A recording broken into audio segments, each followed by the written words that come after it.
Commissioner for Crime Detection Shadrach Sibiya ordered the transfer of dockets from the KZN Political Killings Task Team to police headquarters in Pretoria in March this year. This move halted the task team's investigations into 121 dockets and disrupted the NPA's probe on some of the cases. KZN NPA head Elaine Harrison has dismissed opinions that the pace of finalizing the cases was slow.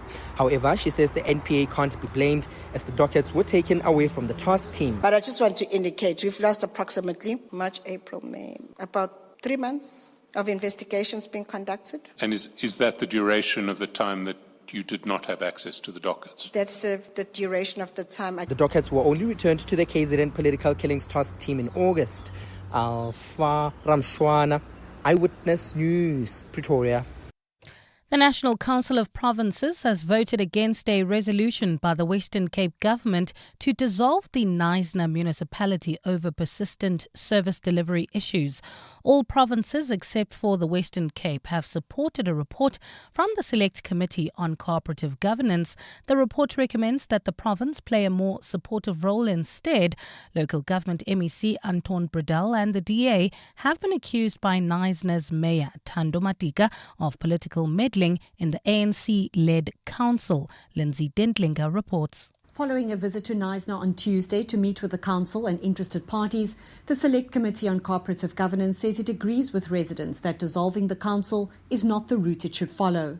It would force fresh elections at the town and have an administrator take over for at least 90 days.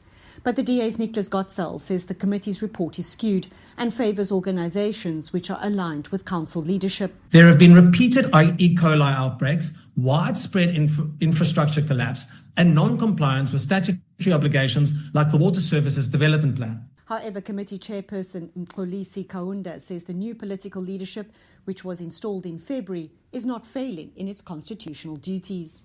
So they are all working very hard to recover from the challenges of the previous administration. The committee has resolved to return to the town in the first half of the new year to assess progress.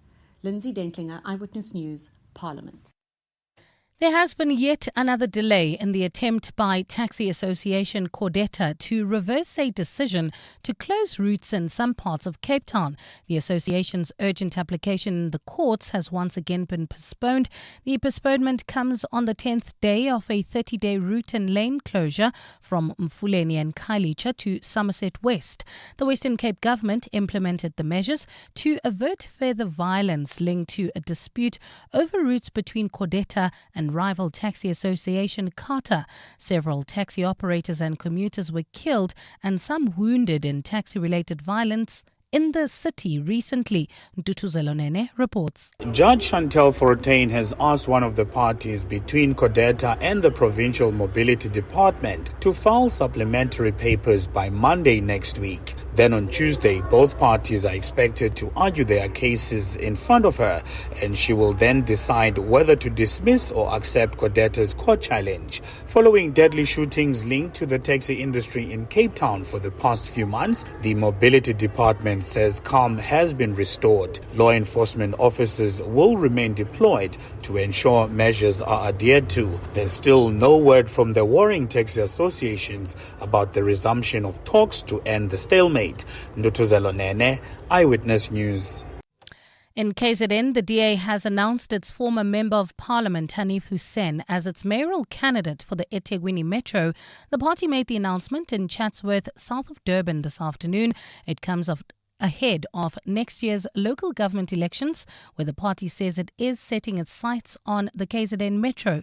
Party leader John Steenhuisen. We need a general who's going to lead from the front line, and therefore it is with huge pride that I can introduce you today that fighting campaigner, that general, a man who has served you in council, a man with experience in parliament, a leader who has the knowledge, the experience, but most of all, the courage to rebuild the city. And a Ukrainian YouTuber has been arrested in Japan after live streaming himself trespassing at a house in the Fukushima nuclear exclusion zone. The YouTuber and two others made tea inside the home and examined objects apparently left behind by the people who lived there. Police say the area has been a no-go zone after the 2011 nuclear disaster, which was triggered by a huge earthquake and subsequent tsunami. A former Ukrainian ambassador to Japan has apologized for the incident on behalf of the Ukrainians arrested. Gold is trading at $3,752.73 an ounce. The rand is at 17.43 to the dollar, 23.29 to the pound, 20.38 to the euro, and Brent crude oil is at $69.42 a barrel. If you're leaving Randburg heading towards Four Ways, there's an accident seen on the N1 North. That's up before Winnie Mandela Drive, causing heavy delays all the way from Malibongwe Drive. Also in Calvin, traveling towards Midrand, that's leaving Alex. There's bumper-to-bumper traffic. N3 northbound from Marlborough Drive to the Patlu interchange. And in your sport, the Ryder Cup tees off in front of a spirited New York crowd. Cole Palmer doesn't require surgery but will be sidelined till the international break due to a groin injury. And Carlos Alcaraz skips practice in Tokyo after his injury in Japan opener. It's a fine Friday afternoon in Gauteng today. Temperatures have peaked at highs of between 23 and 25 degrees. The top story in EWN this hour, KZN Director of Public Prosecutions Elaine Harrison says the NPA cannot be blamed for the delayed finalization of politically motivated murder cases. EWN, in touch, in tune and independent. For the latest, visit ewn.co.za or download the EWN app.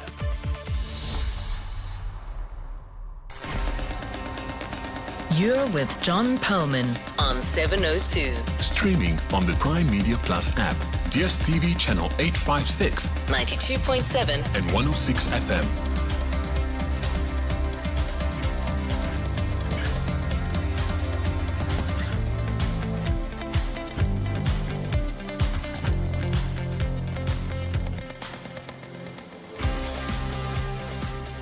Very good afternoon, everyone. It's 8 minutes past 3 on Friday, the 26th of September.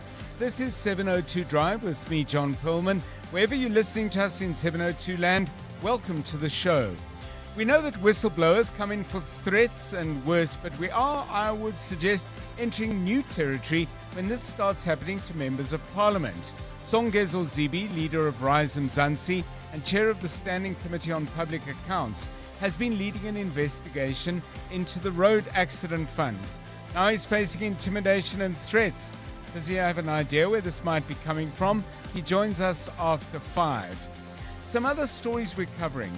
How worried should we be when the majority of people arrested for running a crystal meth drug lab that is illegal, I'm sure you know, in Mpumalanga are Mexicans? Mexico's drug cartels are, after all, among the most powerful and violent in the world. We'll get the thoughts of global crime analyst Julian Rademeyer after 4. Is this the beginning of something alarming? Akani Simbine, South African sprinter, has always tried to run fast as he can, but he's also determined not to run alone. The Olympic medalist is looking to change young lives through the Akani Simbine Foundation, and he's coming in at 10 to 4 to tell us all about their work. And in our weekly feature, Song, a Book and a Dish, we'll meet someone at whose dinner table many of you have already sat. CEO of Ocean Basket, Grace Harding, is our guest. We'll meet her at 5:45. We've got all that and a whole lot more on 702 Drive, including breaking news from the roads in our regular traffic updates, and the latest from the markets.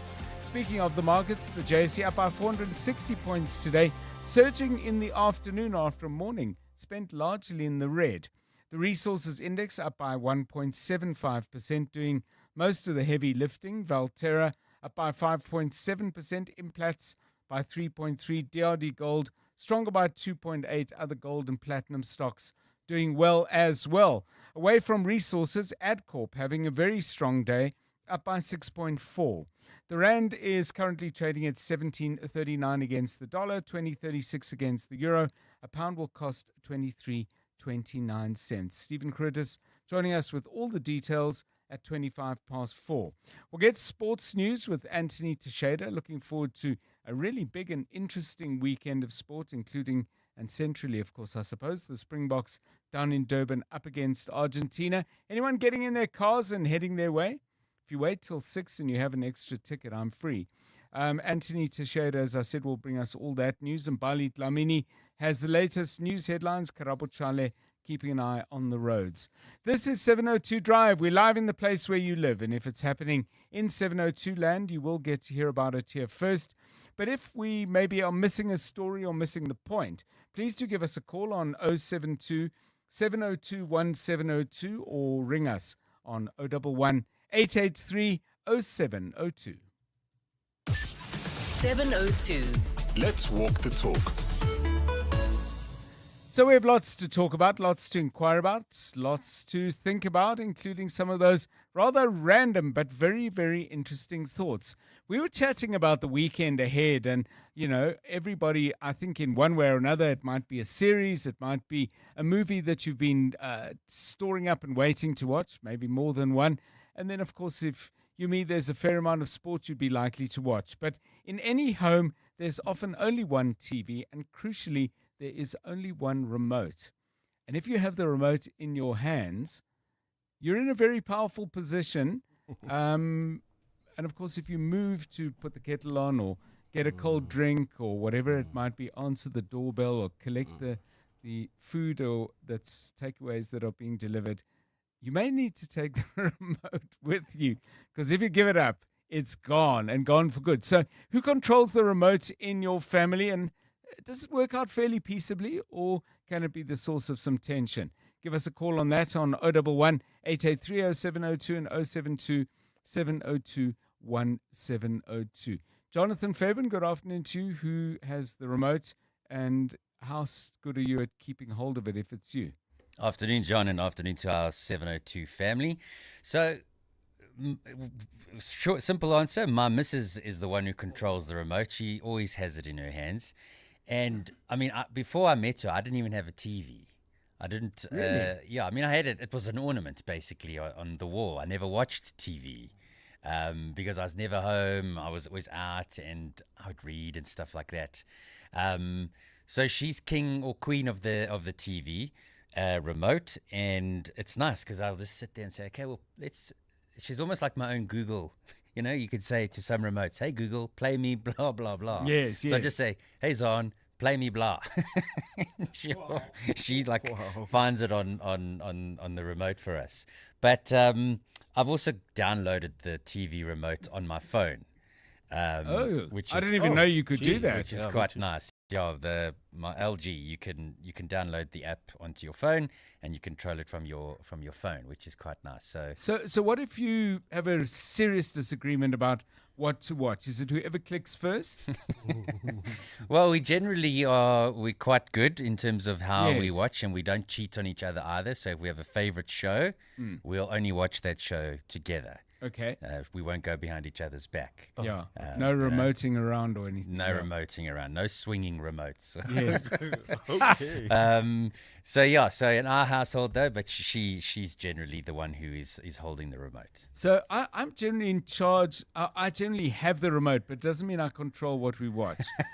Because as you've just pointed out, there are different things. How about you, Karabo? I mean, you've got the added complication of a youngster who is growing in confidence, I would imagine, under the very excellent tutelage of his confident dad. So I guess with us, no one really owns the remote. So there's a level of decorum. We understand, okay, in the morning, the little one wants to watch the Popeye. So we let him watch whatever he wants to watch the first when he wakes up, because nobody is bothered with the TV, actually, unless there's breaking news and I'm interested. I'll be like, may I? And he'll usually just say, oh, but he'll eventually let me. So he's kind of the king of the remote, but he's very sharing. But when growing up, it was a different situation. Okay, it was a bigger family, 4. I've got 4 siblings, so there's 5 of us. So it was, we had a rule: whoever is the first one in the TV room, we go with whatever they're watching. And the minute that person leaves, the person who came before him, after that person who left, then they take over. So there was a level of shift in ownership. Are you? Were you allowed to leave with the remote? No, you're not allowed to leave. You had to leave the remote there. Okay. And if you needed the loo, and your favorite show is playing, and then your sister is sitting there waiting for you to leave the TV room. You can't really leave because if you come back, buddy, you're not watching that soccer game. Yeah. Remote wars, hey? So a good point there from Culpable, because there's now, and Kabazela made the point that you can actually download a remote onto your phone, which I didn't even know you could. But secondly, in the days maybe when you lived in bigger households, you were younger, of course there wasn't as much choice of TV to watch in those days. So that might have simplified things. Your remote control stories, please. Remote control freaks, call in. And victims of remote control freaks, please call in as well. Let's see what's going on out there. It's 16 minutes now past 3. Drive home with John Perlman on 702. Let's walk the talk. So it gets busier earlier on a Friday. It's going to get very busy in Sandton, by the way, with the Standard Bank Joy of Jazz taking place just up the road from us. Apparently, there's some lanes that are going to be closed. But Culpable, what's the position so far? Well, at this stage, John, if you're leaving Ruriput, Randburg, heading towards Four Ways, there's huge delays. It looks like there's a stationary vehicle, but this is affecting a couple of lanes on the N1 northbound before Winnie Mandela Drive. And unfortunately, at this stage, you can expect about a 30-minute delay all the way from Malibongo Drive. So if you can help it, please delay your travel or allow for extra traveling time. Also in Calvin, that's leaving Alex, heading towards Midrand, traffic heavily backed up. N3 northbound between Marlborough Drive and the Butlu interchange. Boksburg roadwork still causing delays. N17 eastbound, that's heading towards Brakpan between Rondebold and Carnival City. Pinoni, that's leaving Brakpan. Traffic remains congested on Rangeview Road between Dube and Tom Jones. If you come across any other traffic issues, please WhatsApp us on 072 702 1702. Aubrey Masango. Weekday evenings, 8 to midnight. The trip by the president to the UN General Assembly and the conversations that have been coming out of that. All of the great speeches, they're nice, they give me goosebumps. But hell, people can't eat Aubrey's goosebumps, eh? Poor Africans are going to be at each other's throats because our leaders don't know how to lead. They are not leading the people so that the people get solutions from them. They want to read us little pieces of documents, of constitutions. They're not leading. Aubrey Masango. 8 to midnight on 702. 702. Every pothole, power cut or burst pipe tells a story of frustration. But how that story ends is up to you. Fix Local helps you report local issues, escalate them, or as a last resort, fix them yourself safely and legally. It empowers you with tools to work with or hold local government to account so you can build the neighborhood you deserve. Visit fixlocal.org.za to take up issues in your area. 702 supports Fix Local. Let's walk the talk and fix local together. Mzansi, play Powerball for a massive 90 million rand guaranteed jackpot this Friday, and you could win big, just like the lucky Powerball Plus jackpot winner who won over 69 million rand on Tuesday. The winning ticket was purchased in-store in Mpangeni, KwaZulu-Natal. Buy your tickets now in-store on nationallottery.co.za, the mobile app, cell phone banking, or simply dial *120 *7529# for USSD. Panda, Pusha, play. Players must be 18 years old or play responsibly. E2 is the proud operator of the National Lottery. Naked people never skip leg day. Because naked people spend less time on insurance admin, they've got more time for lunges and Romanian deadlifts. With Naked, you can cover your car, home, and stuff in seconds. And it's all online, so that means no long phone calls. Go to naked.insure now, get a car insurance quote in 90 seconds, and start working out. Like naked people. Naked Financial Technology is an authorized FSP. Get naked. Welcome to the brand new days. Sail the world with Norwegian Cruise Line. With more to see, more to do, and more to enjoy. Plus, upgrade your holiday with NCL's More at Sea for premium beverages, specialty dining, and much more. Think international cruising. Think NCL. For the best deals available, visit ncl.com or contact your travel agent. Restrictions apply. Welcome to the brand new days. You're with John Perlman on 702. Let's walk the talk.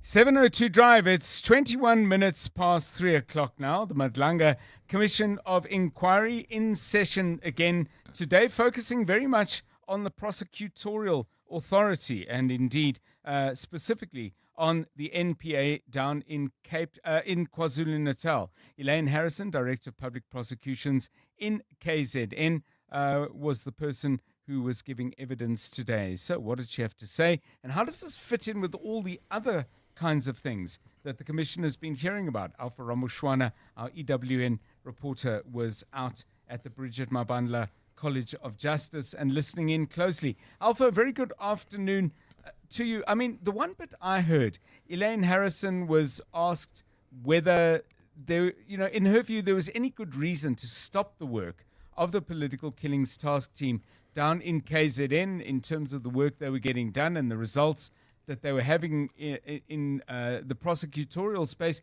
And her answer was very straightforward. She said, no good reason to shut it down at all. That struck me as quite an important moment. Just for a little bit of some context, John, good afternoon. The Political Killings Task Team in KZN had been working, but they hadn't been making successes. Mm-hmm. So in order to get those cases to court, the NPA decided to establish a team to work with the KZN Political Killings Task Team. Now that would ensure that the task team's investigations are prosecution guided and prosecution led, and that they are taken to court, finalized, and they secure successful convictions. And so the NPA became a central part, a very crucial part of the KZN Political Killings Task Team, because they would ensure that these cases are finalized. And then today we heard the KZN DPP, Director for Public Prosecution, Elaine Harrison, being asked whether she believes that the minister's decision to disband the Killings Task Team was the correct one, and she said no, it was misguided. And she's saying so because she says there had been so much progress that was being made by the KZN Political Killings Task Team and the NPA in KZN. She says that they were starting to get some prosecutions on these politically motivated and related murders and killings, and those dockets were being investigated. And when the instruction came for it to be disbanded, it just took them back. It set them back big time. So she says that she doesn't agree with the minister's instruction to disband the unit. It was quite striking for me as well, Alpha, that nobody told her and her team. I mean, if there's a formal process like the one that was being embarked on, whether it was legal or not is what the Commission is setting out to determine amongst other issues. But no process in place to actually let people know. Was that because the police were they knew they'd been ordered to do something, but they weren't keen to do it? Or did it just point to a deeper kind of shambles? Yeah, like I said, she was the NPA was a key central part of the KZN Political Killings Task Team, and you'd expect that when a decision is made to disband the unit, the NPA would also be notified formally, because they had appointed a team of prosecutors to work with the task team. And she told the Commission today that she learned about Minister Senzo Mkunu's instruction to disband the unit on social media. She says she saw several media reports reporting that Mkunu has issued an instruction to disband the unit.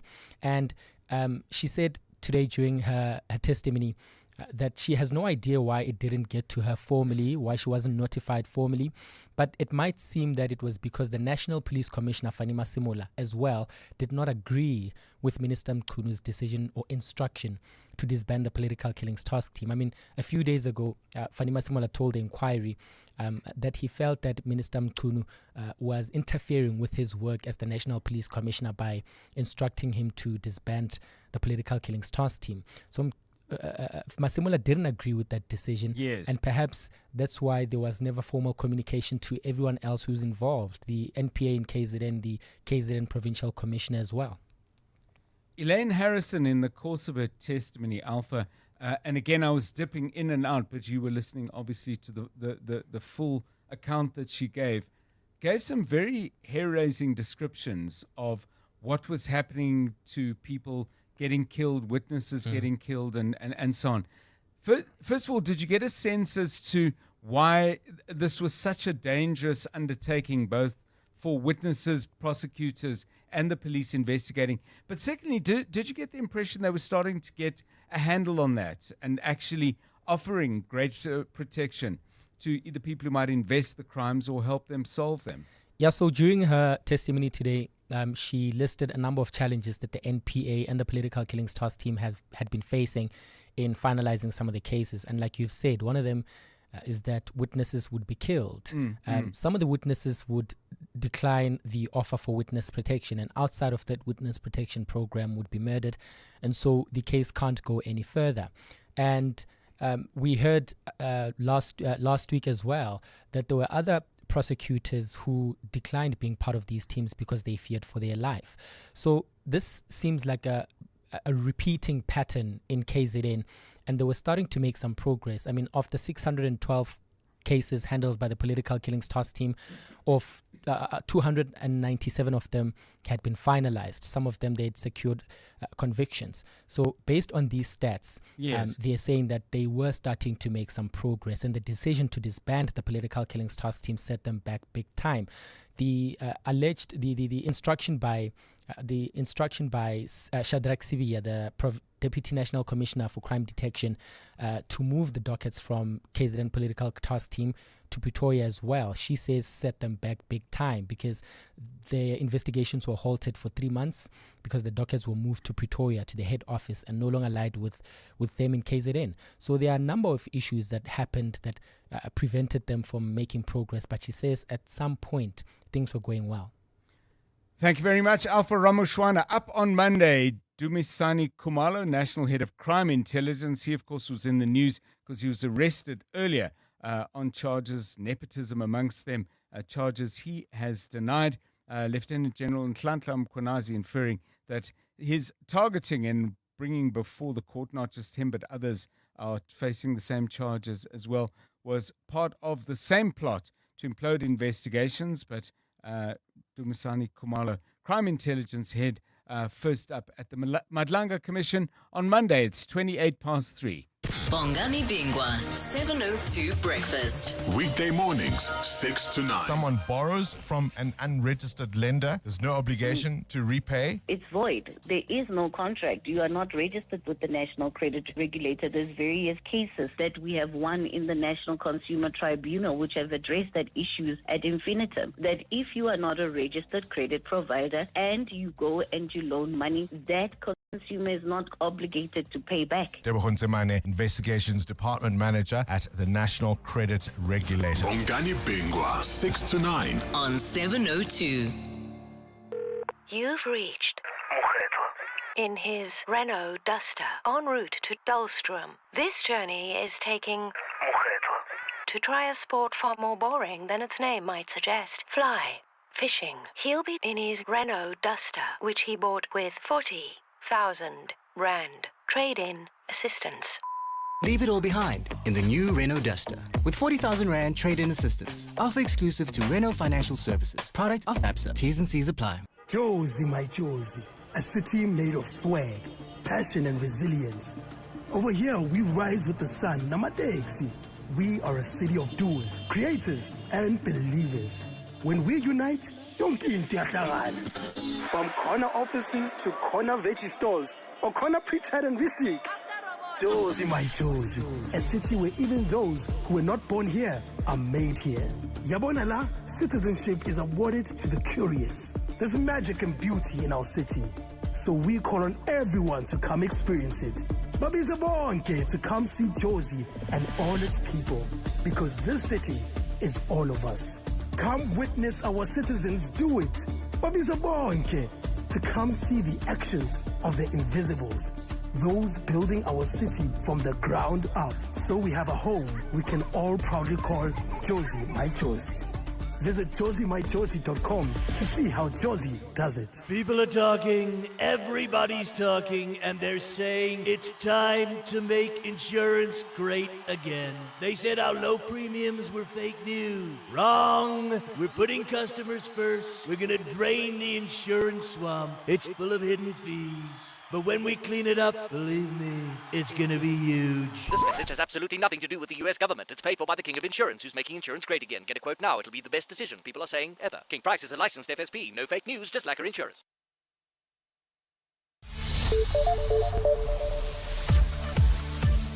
Half past 3 on 702 Drive. Mbali Dlamini standing by with the very latest news from here and other parts of the world. Good afternoon. Thanks, John. Good afternoon. The DA has described its Ethekwini mayoral candidate, Hanif Hussein, as a strong contender with a wealth of experience. This afternoon, the party officially announced Hussein as its candidate ahead of the upcoming local government elections.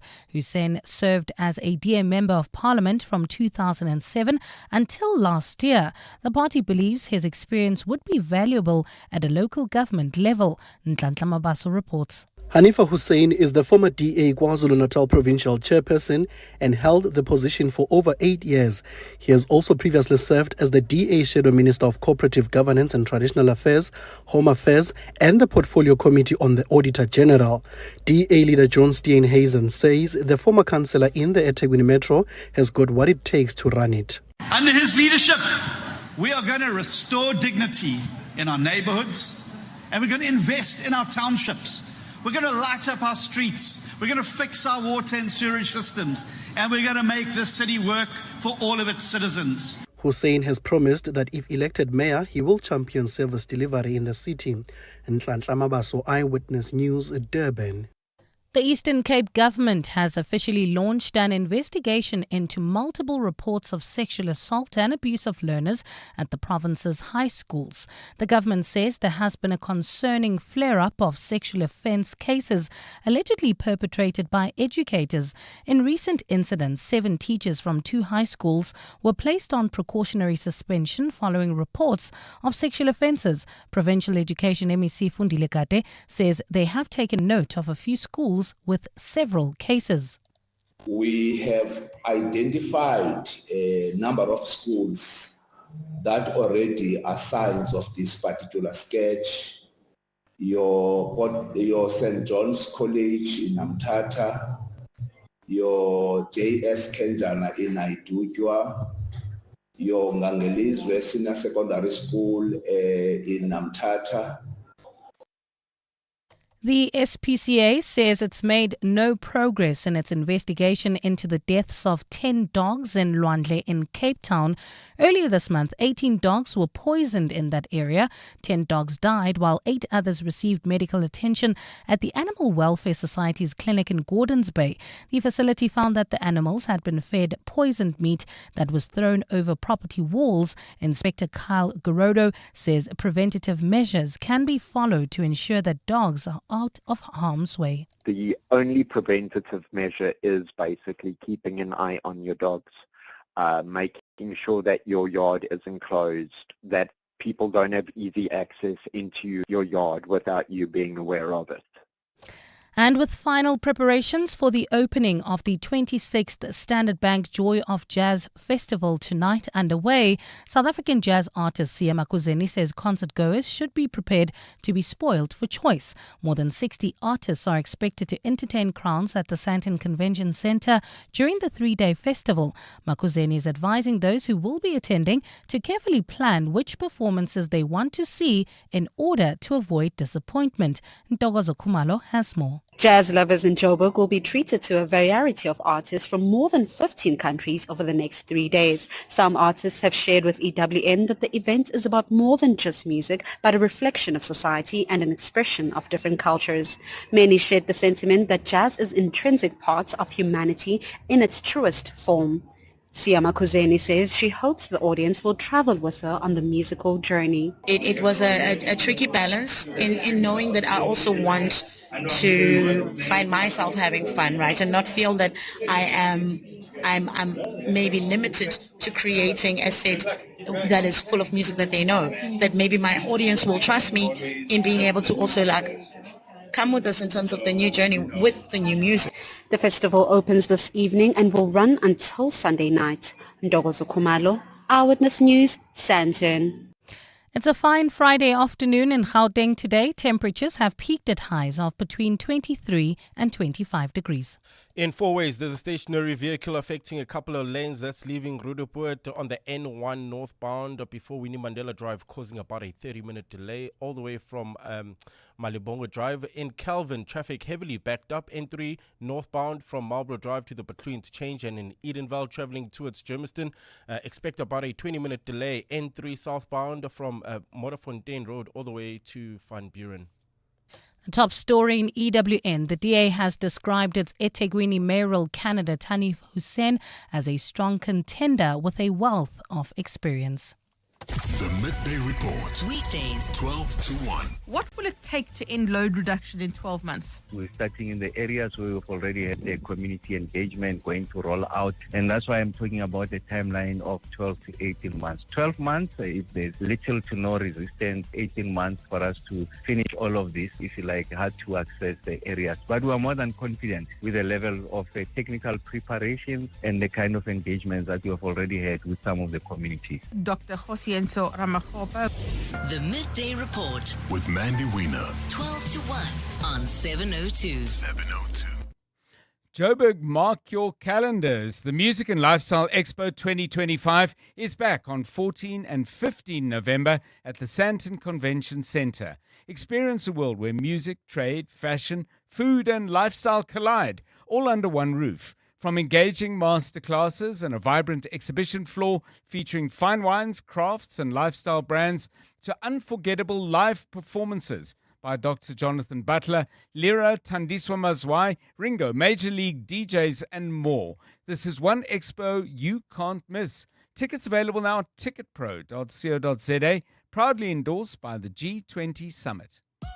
Calling all golf pros. Hollywood Bets invites you to step onto the green. Tee up, take a swing and enjoy glorious golf action from electrifying competitions and thrilling live tournaments. Get ready to conquer the fairway and chase epic fortunes. Ready to master the odds and experience your crowning moment? Bet now on all the excitement and prepare to make your hole-in-one shot to sensational success. T's and C's apply.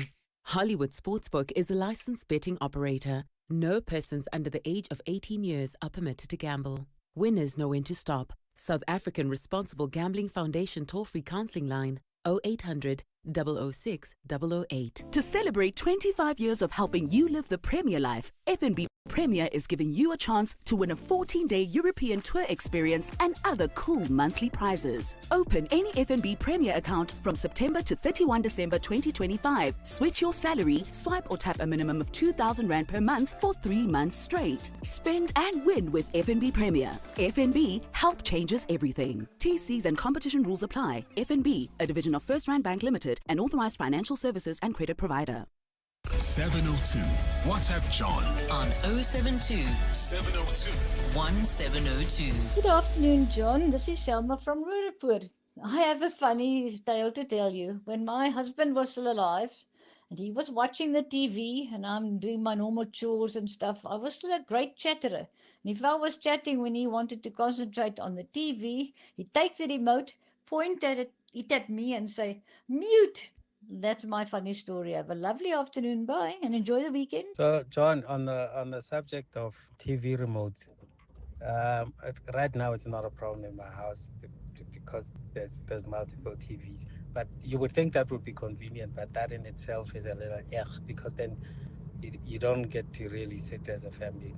So that's the downside. But I'm more interested in when I was growing up. Growing up in my household, I'm from an era where there were no TV remotes. You had to get up from your seat to go change the channel. And there weren't really that many channels to watch either. So it was like TV 1, TV 2, TV 3. And TV only started at a certain time and ended like 9 at night. So that was a totally different era. There wasn't whatever you watched, you all watched together. There wasn't like choice to create havoc within the house. Yeah, and I can imagine, I suppose, if you had to walk to the TV, there was always a chance you could be intercepted and prevented and barred, and security would step in and make sure you couldn't get too close to the buttons. 20 to 4, we'll find out what used to happen and what happens now in the Teixeira household, but not before Anthony has done his real job and tell us what's going on in the world of sport. EWN Sport. Anthony, very good afternoon. Lots of rugby on the weekend, but starting today, Ryder Cup golf as well. Yeah, that's right. Good afternoon, John. A spirited New York crowd gathered for the first day of the 45th Ryder Cup at Bethpage Black. Team Europe looking to replicate the feats of the 87, 95, 04 and 2012 teams and become just the fifth side to win the trophy in the USA. What we've seen is that the New York crowd has been silenced as all four of the foursomes have been led by the Team Europe players. Meanwhile, in football, it's taken Aston Villa 4 matches across 3 competitions to record a first win of the season. They held off for a 1-0 win over Italian side Bologna in the Europa League. Other selected results saw wins for Porto, Lyon, Lille and Stuttgart, while Chelsea manager Enzo Maresca says Cole Palmer won't require surgery for a groin injury. The midfielder came off midway through the first half in the Blues lost to Man United last weekend. Speaking ahead of their weekend clash against Brighton, Maresca shared that they'll be resting him until after the October international break as a precaution. We decide to protect a little bit Cole in terms of, don't get worse in his injury. So we decide to rest him for the next 2-3 weeks, probably until the international break, just to see if, with that rest, he can be able to recover 100%. The weekend's rugby begins this evening when the URC curtain raisers see the Stormers host Leinster and Sharks at the Glasgow Warriors. The remaining South African sides begin tomorrow with the Lions at Cardiff Rugby and the Bulls at Loftus against Ospreys. New head coach of the Pretoria side, Johan Ackerman, will begin his time officially at the team to have lost 3 of the last 4 finals of the tournament. Just great to be part of Vodacom Bulls team, what the Vodacom Bulls has achieved in the past, the history, the team itself. So I'm, overexcited and nervous as well, because obviously it's a big occasion for me personally, but also just to be involved with this team and with this competition that's got a rich history. The Rugby Championship penultimate game week sees the All Blacks looking for a response to their record loss at their fortress Eden Park against the Wallabies Saturday morning. In the afternoon, the Springboks will clash with Los Pumas in Durban. Meanwhile, the Women's Rugby World Cup final will see the hosts England up against Canada at a sold-out Twickenham. And in tennis, questions have been raised over Carlos Alcaraz's participation at his first Japan Open. The Spaniard skipped the Friday practice ahead of Saturday's second round after sustaining a left ankle injury in his win in the opener, but was seen visibly struggling with treatment. Alcaraz doesn't want to worsen the injury during the run into the ATP finals, but is locked in a battle with Yannick Sinner for the year-end number 1. Anthony Teixeira, Eyewitness News Sport. You're with John Perlman on 702. Staying with sport, by the way, we'll be chatting to Akani Simbine, sprinting legend, and his wife Teresa. Between them, they've set up the Akani Simbine Foundation, combining nutrition, education, and of course, a huge input into the world of sports and athletics in particular. He'll be in the studio with us in about 5 or 6 minutes' time. Really looking forward to that. Let's give you the very latest from the roads, though, and do that now. EWN Traffic. This EWN Traffic is brought to you by Take A Lot. Happy delivered. Here, I don't know if you're going to be happy with what you hear or not, but Karabo Chale definitely has the latest. I'm afraid if you're heading towards the Fourways area that's leaving Roodepoort, there's a stationary vehicle affecting a couple of lanes, and this is on the N1 northbound before Winnie Mandela Drive. This is causing more than a 30-minute delay all the way from Malibongwe Drive. In Calvin, heading towards Midrand, that's leaving Alex. Heavy delays N3 north from Marlborough Drive to the Batlu interchange. Edenville, also about a 20-minute delay heading towards Germiston. N3 south from Morafontein Road all the way to Van Buren. Boksburg roadworks causing heavy delays on the N17 eastbound between Rondebold and Carnival City. In Benoni, that's leaving Brakpan. Traffic remains congested on Rangeview Road between Dube and Tom Jones. If you come across any other traffic issues, please WhatsApp us on 072-702-1702. There's more EWN on air, online, and on the EWN app. Traffic is trafficking. The robots aren't AI, but more like an eye roll, and service delivery isn't delivering. But luckily, Take A Lot is. Shop anything from beauty and sport to tech and toys at everyday low prices and get it delivered to your door faster than you can get home, even when you take the back roads. A delivery so quick, the speed thrills. Halala with no limits, just the open road of happiness before you. Take a lot. Happy delivered. You're with John Perlman on 702. Let's walk the talk. So, Anthony, we're talking about remote control.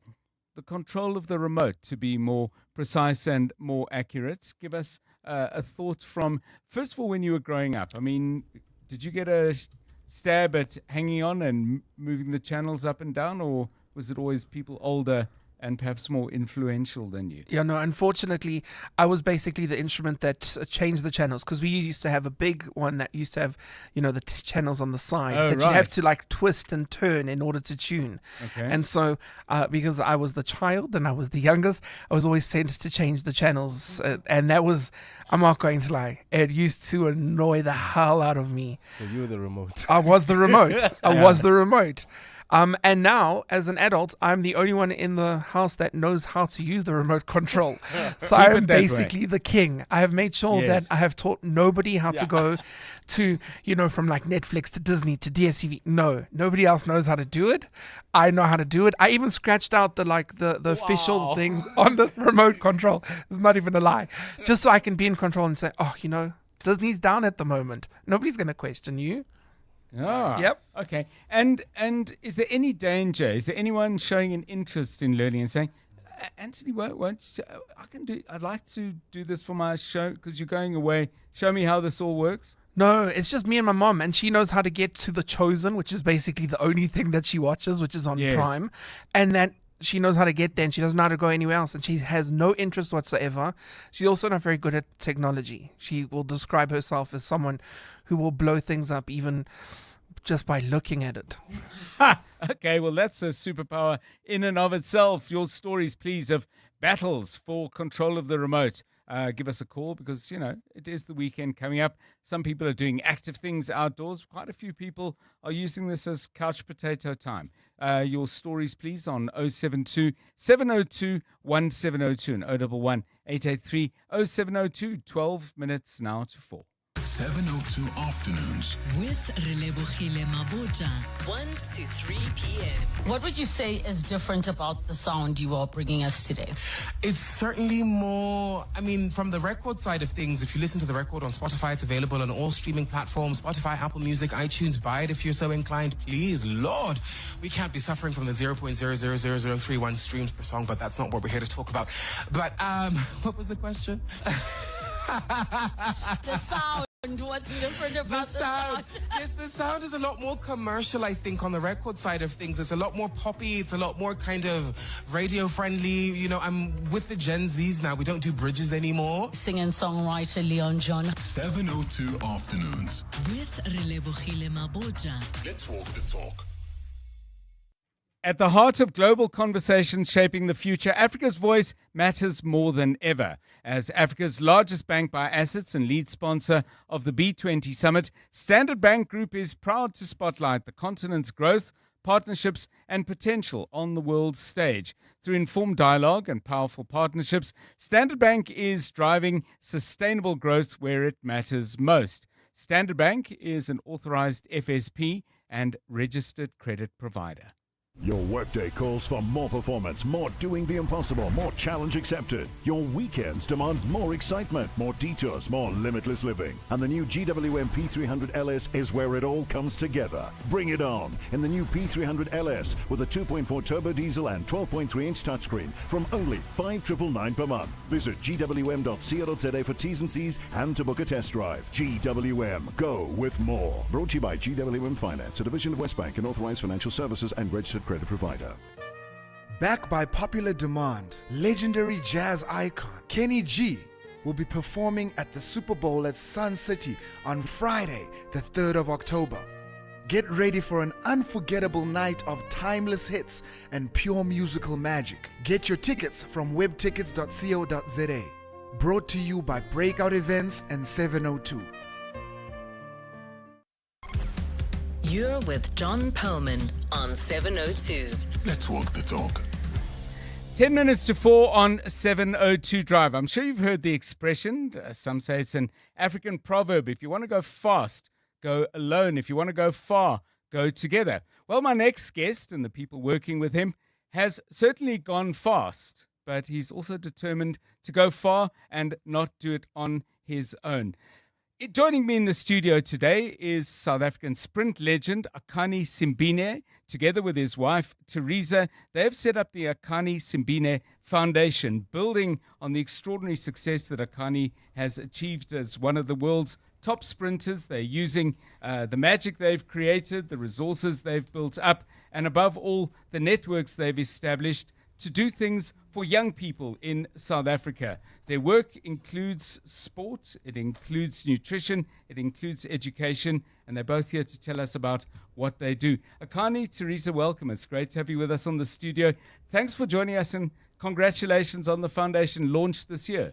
Yeah, thank you. Good afternoon to your listeners. Good afternoon, John. Thank you for having us. So what made you decide, okay, it's time to do something? A lot of athletes wait until career's done and they can be single-minded, but you've decided to get started now. What was on your mind? I think for me, it was always something that pondered on my mind. You know, for the last couple of years, I've been doing some stuff to help a couple of students to get through school, but then it got to a point where I felt like I was ready and in a position to actually now start branching out and helping out the next generation. And I was just fortunate enough to have my wife support me and grow the foundation to where it is now, and, you know, push it to the direction that we see it going. So, Teresa, I mean, it's a mix. Obviously, it wouldn't be what it is and what it's going to be without some focus on athletics, and not just finding track stars, but also giving children the opportunity to make sport part of their lives, whether they go to the Olympics or not. But very much a focus on that, but nutrition and education. Tell us about the mix and how you arrived at what mix you wanted. I think I would say for me, he is the education, he's the athlete in it, and I just wanted to cover the other aspects of the foundation. I think it goes hand in hand. I definitely see the importance on nutrition, child welfare, and education. So for me, it was important to have a full circle foundation where the kids are well kept in all areas of their lives. So just staying with you, Teresa, I mean, is your focus, because you can't do everything at once, and that's, I'm sure, something you've weighed up. What can we do year one, year two, and so on? Is your focus initially going to be geographic? Is it going to be countrywide?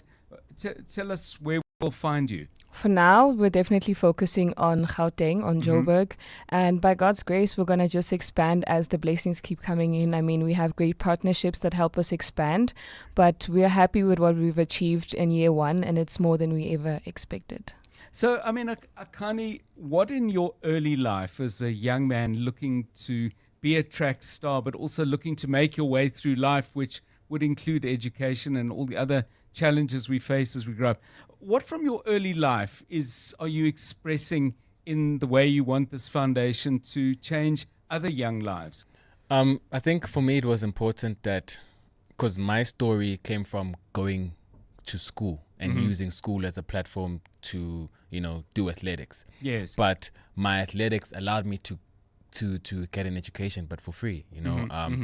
And that was very important. It wasn't to become a professional athlete. It was, again, go to school because you'll get an education, but you have this talent, so use the talent that'll get you the education. But then at the same time, now it's building a career.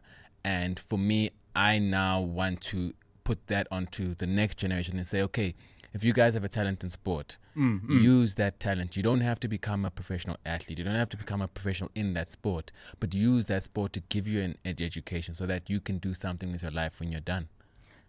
How special is it to be able to do something jointly, bringing in, Teresa, your skills, your interests, your passions? Obviously, Ethekwini's job, but also his gift has taken him all over the world, and an opportunity to build something that's about both of you.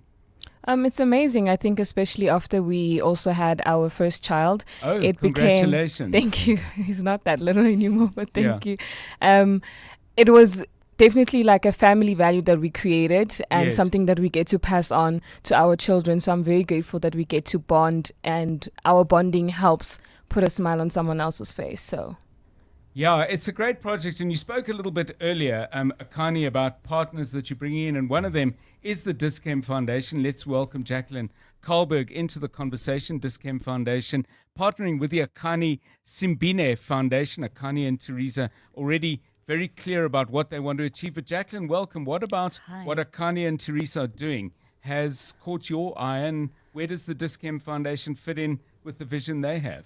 Well, we were fortunate enough to be invited to the launch of the Akani Simbini Foundation, and I unfortunately missed it. I had another engagement that I had to attend.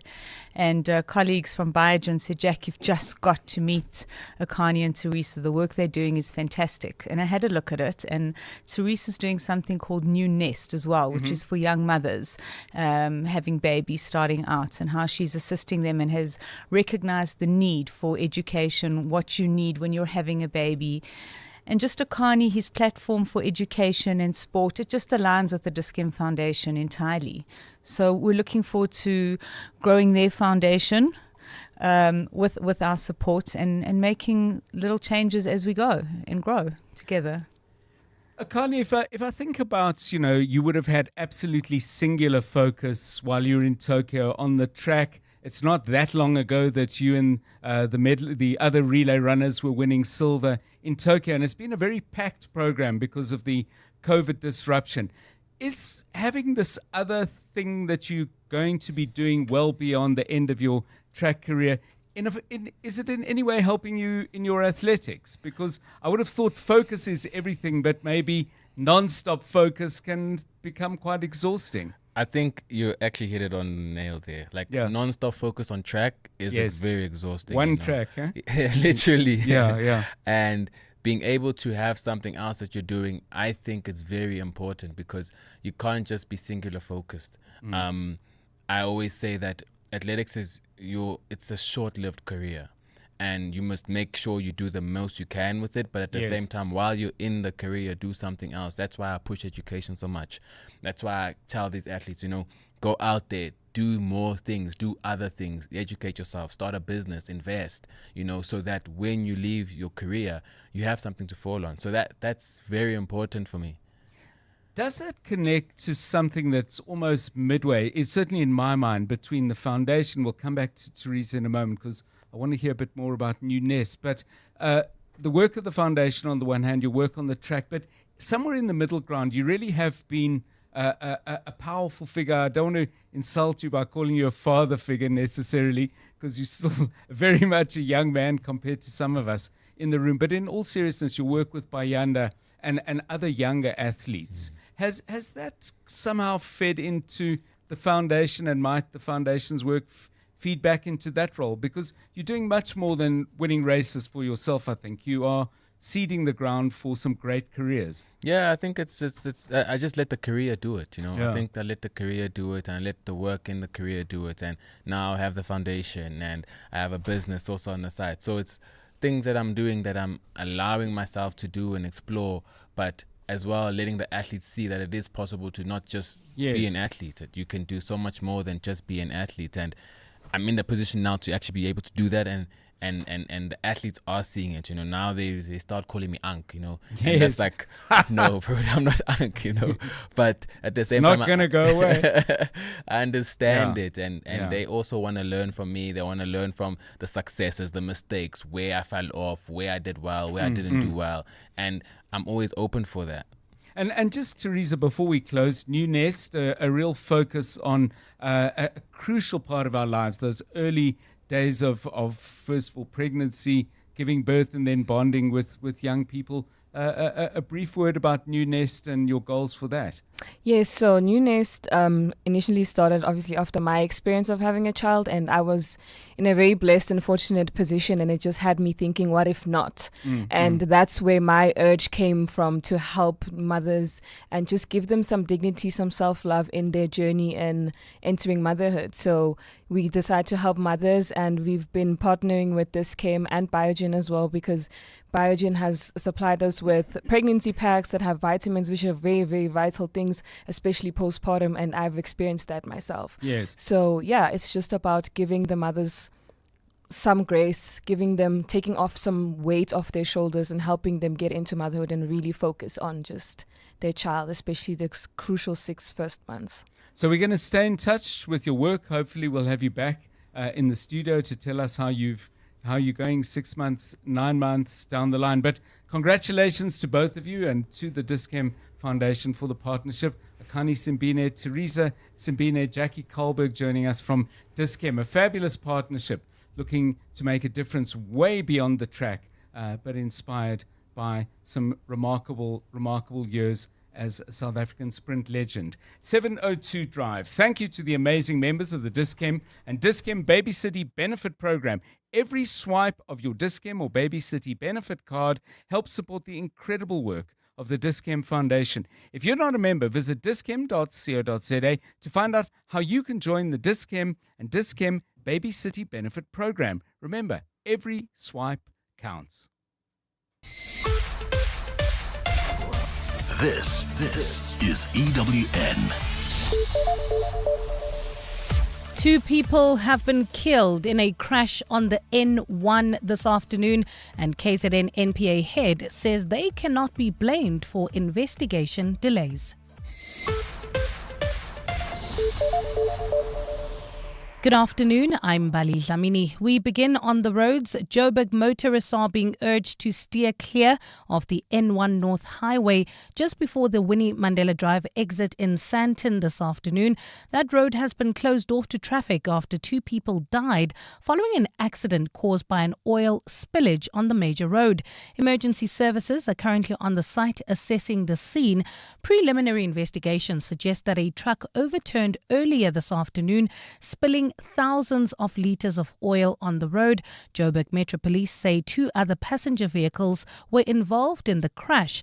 JMPD spokesperson Xolani Fihla says all affected lanes before the Winnie Mandela Drive off-ramp have now been closed off to traffic. This is not unusual, where witnesses are given an opportunity.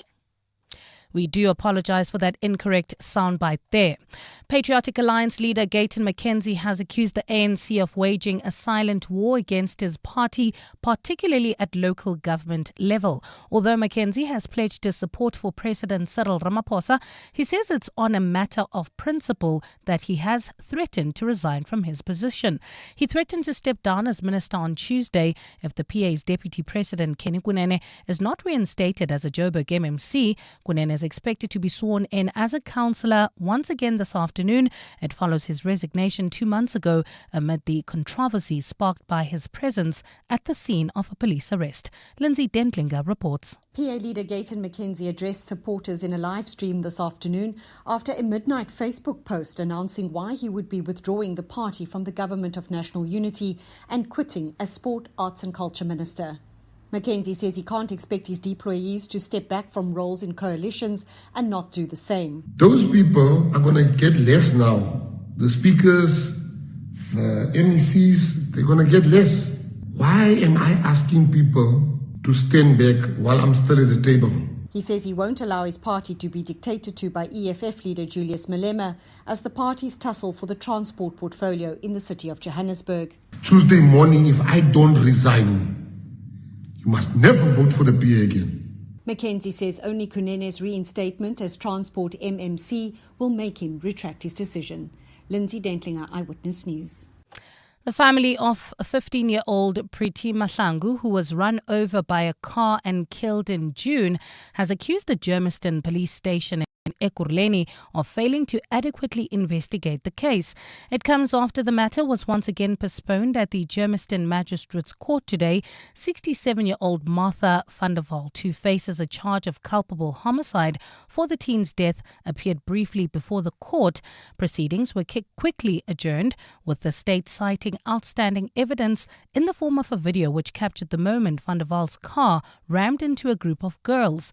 Tandoluhle Ngcobo has the details. Mahlangu family spokesperson Mzwandile Soyaya says the way the investigating officers are handling the matter is jeopardizing the case. From the information that I gathered now coming out of court is that Colonel Mahlangu only went yesterday to try and get the cell phone that is got the footage that is required by the court. He says the officer's actions have left the family feeling as though Preet's death is not worth investigating. So which means Priti Mahlangu is not as important as Germiston Police Station is alluding to the community. The family says it will continue to demand justice until those responsible for Preet's death are held accountable. Thandol Shengcobo, Eyewitness News. We'll shift our focus to this now. KZN Director of Public Prosecutions Elaine Harrison says the NPA cannot be blamed for the delayed finalization of politically motivated murder cases. Harrison testified before the Madlanga Commission of Inquiry in Pretoria today. She has highlighted some of the challenges of prosecuting cases handled by the KZN Political Killings Task Team. Harrison insists that she assigned a team of prosecutors to work alongside the unit to ensure its cases received the necessary attention. Alfara Mushwana reports. It's alleged that suspended Deputy National Police Commissioner for Crime Detection Shadrach Sibiya ordered the transfer of dockets from the KZN Political Killings Task Team to police headquarters in Pretoria in March this year. This move halted the task team's investigations into 121 dockets and disrupted the NPA's probe on some of the cases. KZN NPA head Elaine Harrison has dismissed opinions that the pace of finalizing the cases was slow. However, she says the NPA can't be blamed as the dockets were taken away from the task team. But I just want to indicate we've lost approximately March, April, May, about 3 months of investigations being conducted. And is that the duration of the time that you did not have access to the dockets? That's the duration of the time. The dockets were only returned to the KZN Political Killings Task Team in August. Alfa Ramshwana, Eyewitness News, Pretoria. And a Ukrainian YouTuber has been arrested in Japan after live streaming himself trespassing at a house in the Fukushima nuclear exclusion zone. The YouTuber and 2 others made tea inside the home and examined objects apparently left behind by the people who lived there. Police say the area has been a no-go zone after the 2011 nuclear disaster, which was triggered by a huge earthquake and subsequent tsunami. A former Ukrainian ambassador to Japan has apologized for the incident on behalf of the Ukrainians arrested. Gold is trading at $3,752.73 an ounce. The rand is at 17.43 to the dollar, 23.31 to the pound, 20.37 to the euro, and Brent crude oil is at $69.42 a barrel. Fourways, that's leaving Rudaport, heading towards Fourways. There's an issue there causing about a 30-minute delay. That's on the N1 northbound before Winnie Mandela Drive. From the pictures I see here from Sandro, 2 lanes are open to traffic, so there's a few other lanes that are closed off, so avoid that 30-minute delay at all costs. There's also heavy delays in the Calvin area heading towards Midrand. That's the N3 northbound between London Road and the Butler interchange. And in your sports, Springboks make a late change to squad with Nche making way for Fenta. Lions ready for the URC curtain raiser after shaking off Currie Cup final loss. And Honest Lot doesn't want to talk about failed move for Mark Gay ahead of Liverpool's trip to Crystal Palace. A partly cloudy Saturday in store for Gauteng tomorrow. Johannesburg dropping to overnight lows of 11 degrees, peaking at a high of 24. Pretoria a low of 10 and a high of 26. And Vereeniging 10 at a high of 24 degrees. The top story in EWN, Joburg motorists are being urged to steer clear of the N1 North Highway just before the Winnie Mandela Drive exit in Sandton following a fatal crash this afternoon. EWN, in touch, in tune and independent. For the latest, visit ewn.co.za or download the EWN app. 702. Drive home with John Perlman. John Perlman, 3 to 6 p.m. On 92.7 and 106 FM. Let's walk the talk. 702 Drive. It's good to have you with us on the show. It is 9 minutes past 4. We're going to try and get a little bit more clarity on that N1 situation. We'll do that fairly shortly on the show and keep you updated on all the other traffic news as well. Wonder how your weekend is shaping up. I'm going to be heading off to the Joy of Jazz tonight. Really looking forward to it. If you are going, if you've looked closely at the program, I've had a close look, but my eye, I must admit, on jazz is not as educated as it could be. If you've got some recommendations for me on artists that I absolutely should not miss who are appearing at the Joy of Jazz tonight. Please drop me a note. I'm happy to be guided in the right direction to some music I should hear and some musicians I should get to know a little bit better. Send those please to 072 702 1702. A lot of you responding to that wonderful interview with Akani and Teresa Simbine, the Akani Simbine Foundation, set up to do some good work using sport, but focusing as well on education and nutrition. And Paula focused my attention on something that, well, let me read it first. She says, there's a very special school in Pretoria called the Tux Sports High School on the Tux campus. It allows high school kids to do sport professionally without compromising schooling. Paula, thank you for that. I'm pleased for an opportunity to introduce it. I've actually visited there quite a number of times in the course of the other work that I do with the sports NGO I run called Dreamfields. And if you look at the graduates of the sports school, it absolutely confirms what you're saying about the excellent work they do. Never mind the school results. Listen to these names. Tatjana Schoenmaker. Yep. Gold and silver medalist in swimming. More than once. Gift Liotlela, who has been a sprinter competing in distinction on the world stage alongside another graduate, Clarence Munya. And then there's Christian Haasbroek, a very, very promising golfer whose name I'm sure we'll hear more from. So yeah, Tux Sport High School. Anyone else know of some good initiatives to encourage excellence in sport? You might want to call us with that as well on 072 702 1702. It's 12 minutes past 4. You're with John Perlman on 702. Let's walk the talk.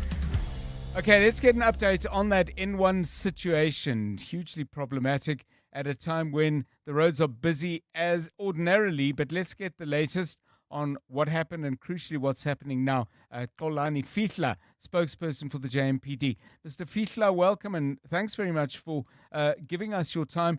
What can you tell us about that N1 situation, both the cause and the consequence? Good afternoon to you. Afternoon to you, John. Thank you for the opportunity, and let me greet the listeners. We can confirm that there is a fatal accident that happened at about past 1, almost 2 o'clock on the N1 North. That's before Winnie Mandela Drive. It's in the Douglasdale Fourways area. It is involving a truck and 2 other vehicles, and unfortunately 2 fatalities have been reported. And the truck had overturned due to the accident, and it had spilled cooking oil onto the roadway. And as a result, 2 lanes had to be closed off to traffic. But currently, all lanes are affected at this present moment. And as you did mention, John, that it is peak hour traffic at this present moment. And so we are seeing severe traffic disruptions, and especially on the N1 North heading towards that scene at Winnie Mandela Drive. So we are advising motorists who are traveling on the N1 North towards the Fourways area rather use alternative routes like Malibongwe Drive, but we are seeing traffic on Malibongwe also just packing up a bit as vehicles divert from their closure. You can also use routes like Witkoppen Road, Bersnadia Drive, Northumberland Avenue, or Christian David Road as well. So, Mr. Fihla, I know you would, ordinarily be cautious about predicting clear up time and so on. But can you give some people an idea? I mean, it sounds like with the accident, the fatalities, but also the oil spillage across the highway. Are we looking at a couple of hours here before we've got all those lanes back? We can confirm that we do have cleanup teams, emergency personnel, and the law enforcement on scene.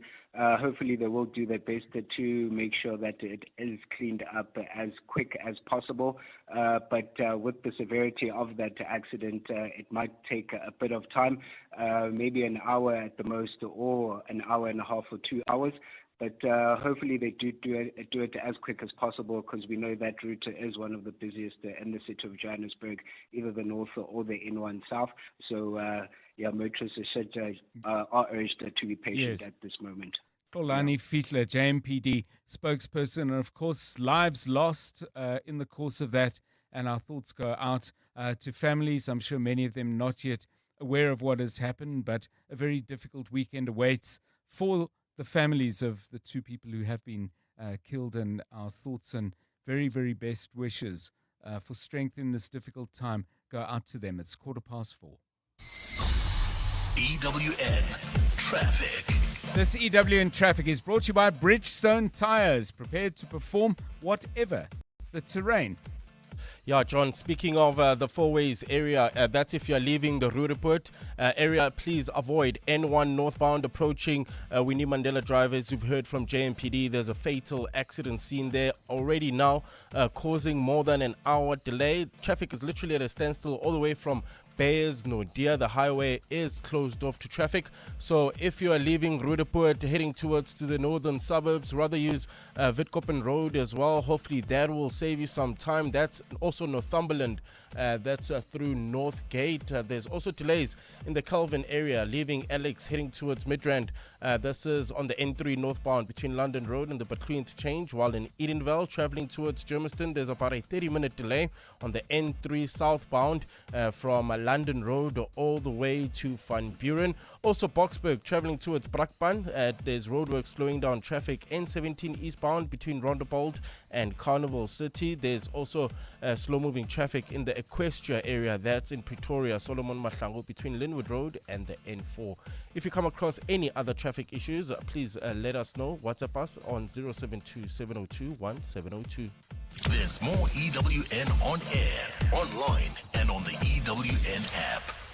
Weekdays on the highway, weekends on the trail, in rain, on tar, or halfway up a gravel pass. With the new Bridgestone Jeweler All-Terrain AT002, you don't have to choose. Bridgestone, prepared to perform whatever the terrain.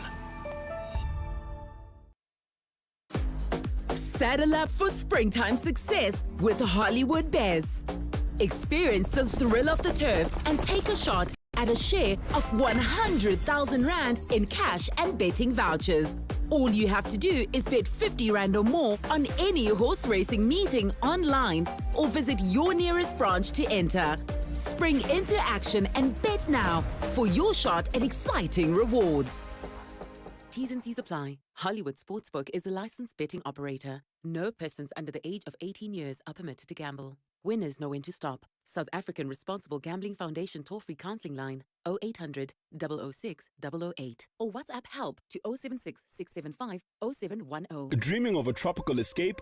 World Leisure Holidays has your ticket to paradise with exclusive getaways to the Indian Ocean Islands. From the beaches of Mauritius and the Maldives to the charm of Madagascar, Seychelles, Zanzibar, and more, your dream destination awaits. Take advantage of early bird specials and pay stay offers. Call 011-285-2500 and mention 702 for a mystery discount. Or follow us on social media or contact your nearest travel professional. Start planning your escape today. T's and C's apply.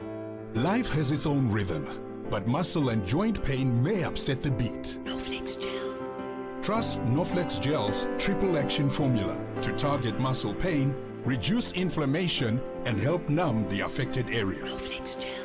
So, get your beat back and reclaim the rhythm of life. Noflex Gel. Beat the pain with Noflex Gel and higher strength Noflex Gel Fort. For more information, speak to your healthcare professional. Naked people smell expensive because naked people spend less money on insurance premiums and more money on fancy French colognes. Go to naked.insure now, get a car insurance quote in 90 seconds, and get naked. Naked Financial Technology is an authorized FSP. 702 and corporates that care with Tracker are talking about Tracker's partnership with Matthew, an initiative helping South Africa's future leaders succeed in maths and science.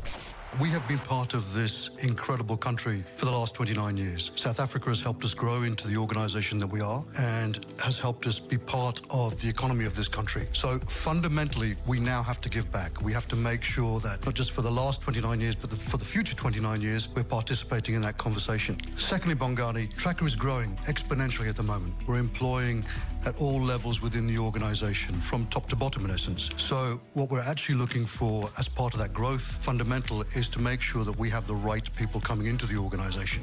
We can either be part of the solution or we can be part of the problem or do nothing. Tracker, protecting futures by investing in STEM education. Visit matthew.co.za to learn more. 702, let's walk the talk. You're with John Perlman on 702. Let's walk the talk. Well, earlier this week, 6 people appeared in the magistrate's court in Volksrust in a rural part of Mpumalanga on charges of running a crystal methamphetamine laboratory. Of course, making crystal meth is entirely illegal. The value of the work being done there, the police say this is a project worth around 350 million rand. The striking thing for me, though, about the 6 people who appeared is that 5 of them are Mexican nationals. Now, the issue there is manifold. Firstly, that people from foreign countries are in South Africa making drugs, either for use in the country or export into a global illegal trade, or both. But secondly, the Mexican cartels involved in drugs are known as some of the world's most powerful and some of the world's most violent. So how worried should we be? Let's welcome our guest, Julian Rademacher, who is an expert on international syndicates of this kind, and he is from the Global Initiative Against Transnational Organized Crime. Mr. Rademacher, welcome, and thanks very much for giving us your time. I seem to remember this is not the first time Mexicans have been arrested. My recall is that that happened with a similar operation in Limpopo. Whether it's one incident or more, what is this telling us? What are the red flags? Good afternoon. Good afternoon. Thanks, John. There have been 3 incidents in the last 2 years. So one in Limpopo, which you referred to in mid-2024. There was another one in Rietfontein in Gauteng in November of 2024, and then obviously the more recent incident. I think in order to sort of get an understanding of where we are today, we need to go back a little bit. The use of meth in South Africa, or TIC as we commonly call it, proliferated from the mid-90s onwards. And it was very much driven at that stage by suppliers of precursor chemicals to gangs by Chinese networks. Fast forward to today, and particularly now over the last decade, we've seen a significant shakeup of the TIC and meth market in South Africa. You know, while there is some meth still being produced locally, there are essentially 2 major strains that have been coming into the country. The one is commonly known by users as Pakistani meth. This originates in the border region of Afghanistan and Pakistan. The second is so-called Mexican meth, which began to flow into South Africa through Angola, Namibia, and elsewhere from Nigeria, where Mexican cartels had set up industrial-scale laboratories. What has effectively happened now is a franchising. The Mexican nationals are moving closer to their users. South Africa has one of the largest, if not the largest, consumer markets for crystal meth, for TIC in the world. And they've begun setting up these industrial-scale facilities on remote farms, rural communities. This is essentially the modus operandi that they followed in the past in Nigeria, then in Kenya, and now today. So, I mean, I can see 2 alarming things out of that fascinating background, Julian Rademacher. The one would be, and you talk about industrial scale, which says to me more users and potentially much cheaper access to the drugs. But secondly, it's hard not to think of the violence associated with people who move into drug markets and drug trafficking zones that were not previously their own. Should we be worried about both? Absolutely. I mean, I think it's not only cheaper, but it's better quality. Yes. So the purity of the meth that we're getting from both Afghanistan and from these Mexican labs is much higher. In terms of violence, you only need to look at the gang violence that's currently taking place in the Western Cape, the Eastern Cape, in parts of Gauteng. A lot of that is vying over territory or drug turf, as it were. So I think this is a real concern. What is very likely in this case is that and in the other cases in South Africa is that the Mexican nationals who have been arrested are scientists who've been sent by some of the cartels there, most likely the 2 cartels, the Sinaloa cartel and the Jalisco New Generation cartel, which are the biggest and the 2 that are expanding across numerous countries. I think the Sinaloa cartel today has roots in more than 50 countries. So higher levels of flows of drugs, higher contestation over drugs comes with significantly higher levels of violence. And this franchising that's taking place where chemists and scientists from these cartels come to South Africa to train up locals to produce meth is going to see an expansion of that market. And just finally, I'm just wondering, I mean, is the MO that you come in and set up and you become a dominant player, or would they look, whichever of the two cartels it is, and it might be both, would they look to create partnerships with local criminal syndicates involved in this area of criminality? They would need those partnerships. I mean, if you look at the Nigerian model, they teamed up with Nigerian organized crime groups. Some of those organized crime groups are believed to be involved with the Mexican groups in South Africa, but they also need distributors. And, it makes logical sense that they would use local distributors to do that, and they train up local nationals, recruit local farmers or people on plots to provide the, sort of hidden away places where they can put up these laboratories. Thank you very much. Boy, there's so much more to digest, but everything I've heard so far, alarming in the extreme. Julian Rademeyer joining us from the Global Initiative Against Transnational Organized Crime. Some thoughts on that? We'd love to hear yours. 072 702 1702, 26 minutes past 4. 702 Afternoons with Relebogile Maboja, 1 to 3 p.m. What would you say is different about the sound you are bringing us today? It's certainly more, from the record side of things, if you listen to the record on Spotify, it's available on all streaming platforms, Spotify, Apple Music, iTunes. Buy it if you're so inclined, please. Lord, we can't be suffering from the 0.000031 streams per song, but that's not what we're here to talk about. But what was the question? The sound. What's different about the sound? Yes, the sound is a lot more commercial, I think, on the record side of things. It's a lot more poppy. It's a lot more kind of radio friendly. I'm with the Gen Zs now. We don't do bridges anymore. Singer and songwriter Leon John. 702 Afternoons with Relebogile Maboja. Let's walk the talk. It's almost time for Santon's best-kept secret to be revealed. Step into an exclusive world of style at the Calvin Klein and Tommy Hilfiger VIP sample sale at the Leonardo.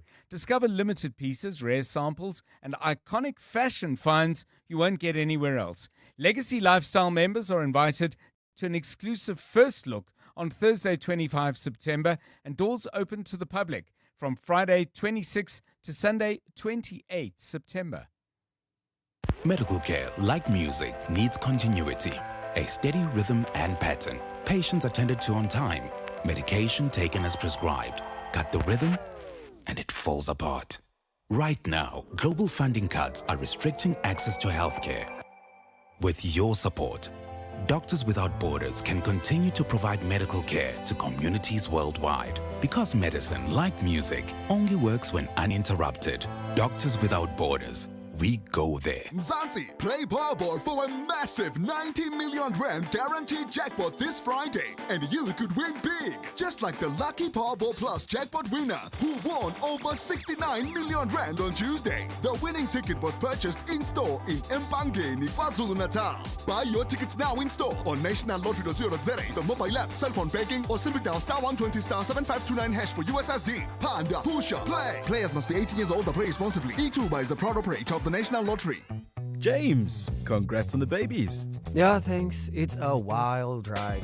You're a new dad, 2 babies, 0 sleep, and 1 car that apparently couldn't cope. Yeah, the hatchback was my baby, but it just didn't have enough space for my 2 new babies. And are you happy with the price when you sold to We Buy Cars? Very. We've even got some extra cash to splurge on one of those fancy prams that you basically need a license for. Good luck, James. We Buy Cars. Geared for family, geared for you. EWN Business. So, Stephen Curtis, good afternoon to you. I looked at the markets in the morning and we were in the red. I looked at them again just before the show. In the black. Any idea what turned it around? Yeah, a little bit of a gold bounce, and then I think a strong surge in platinum, John. Good afternoon. I mean, platinum, already at 10-year highs, but continues to surge, and it's really been quite sudden in the last sort of 3 months. And then gold bouncing again. I was making the point yesterday, maybe I'd been a bit overdone it when I suggested $4,000 by the end of the week. It's looking a little closer now than it did 24 hours ago. That's pushed resources up. So the JSE All Share up 0.78% at 106,620 21 points. Financials down a quarter. Industrials up a quarter, but resources up 2.81%. It's basically a platinum and gold share. So Valterra's up 6.4, Implats, Northam, Sibanye, all of them up very strongly. And then the gold shares too. So DRD Gold, Harmony, they're up by over 3. DRD Gold's up by over 5. And Gold Fields is up 2.18% as well on the day. By the way, Gold Fields getting shareholder approval to take over the Gruyere gold mine in Australia. That also means that as part of the deal, they receive a $1.1 billion cash injection. It sold a part of Northern Star Resources that it got from Gold Road during the buyout. So the sale now becomes effective, in fact, next weekend. And Prosus confirming it's going to spend around 22 billion rand. It's buying the French online car selling site. Now, it's called La Centrale. Auto Trader is easier to say, but that's pretty much what they've bought, just in French. The site is quite similar to Auto Trader. Prosus will now be able to add around 4.5 million users to its classifieds business OLX, which has around 30 million users already, although the share price is down slightly on the day. The Power Group is down 6.1%, Equities down nearly 4%, Tungela down 2.6%, and Motors down 2.5% on the day. In the U.S. consumer spending up by 0.6% in August. That suggests that the U.S. economy is on solid ground heading into the third quarter of the year. That figure was also slightly above expectations. And then the main indices on Wall Street opening higher today. The latest inflation data was in line with expectations. That suggests that sort of easing concerns that, in fact, the Federal Reserve might delay dropping interest rates. The Dow Jones is up 0.48%. The Nasdaq is up 0.22%. The S&P 500 is up 0.48% at the moment. The gold price, $3,771.34 an ounce. Platinum, $1,573.70. Brent crude a little dearer, $69.38. And the rand a little stronger than yesterday, to the dollar 17.38, to the euro 20.31, to the British pound 23.28. Stephen Crotis, EWN Business. Okay, let's find out what's happening out in the world and in South Africa in particular. The very latest eyewitness news at 28 minutes to 5. Vali Dlamini, good afternoon. Thanks, John. Good afternoon. We begin on the roads again. Joburg motorists are being urged to steer clear of the N1 North Highway just before the Winnie Mandela Drive near Fourways this afternoon. The road has been closed off to traffic after 2 people died following an accident caused by an oil spillage on the major route. Emergency services are currently on site assessing the scene. Preliminary investigations suggest that a truck overturned earlier, spilling thousands of litres of cooking oil onto the road. Joburg Metro Police say 2 other passenger vehicles were involved in the crash. JMPD spokesperson Xolani Fihla says all affected lanes have been closed off to traffic. But motorists should expect severe delays and are strongly advised to exercise caution and to use alternative routes. KZN NPA head Elaine Harrison has told the Madlanga Commission of Inquiry that she believes the Provincial Political Killings Task Team has made notable progress in finalising cases. She concluded her testimony before the Commission in Pretoria today. Harrison had assigned a team of NPA prosecutors to support the unit and ensure its cases were effectively prosecuted. Since its establishment, the task team has handled 612 dockets, of which 297 have been finalised. Harrison maintains there was meaningful progress in the unit's investigations. If you look at our database with regards to the cases, the finalised cases, for example, in 2025, all the matters that have been recorded there are successful prosecutions. But we also look at in the previous years, how have we been doing with regards to those cases? And we do find that we rate ourselves regarding, I wouldn't say always successful, but finalized. She says there's evidence suggesting that the task team was headed in the right direction. If you look at prior to the dedicated capacity and after the dedicated capacity was provided, you will find that there was a higher finalization rate of these cases and higher success rates of the cases. To this now, Western Cape Police Commissioner Thembisile Phathekile has issued a stern warning to gangs and organised crime groups causing havoc in the province. Police say a crime crackdown since last week has resulted in the arrests of 92 suspects and the confiscation of 92 firearms and ammunition. This week alone, operations in Delft, Mfuleni, Muizenberg, Nyanga and Mitchell's Plain led to the recovery of 19 firearms. Lauren Isaacs has more. Handguns, homemade firearms, rifles and semi-automatic weapons are among the firearms confiscated, with the majority seized in the Cape Metropole, currently being plagued by relentless gang activity and gun-related killings.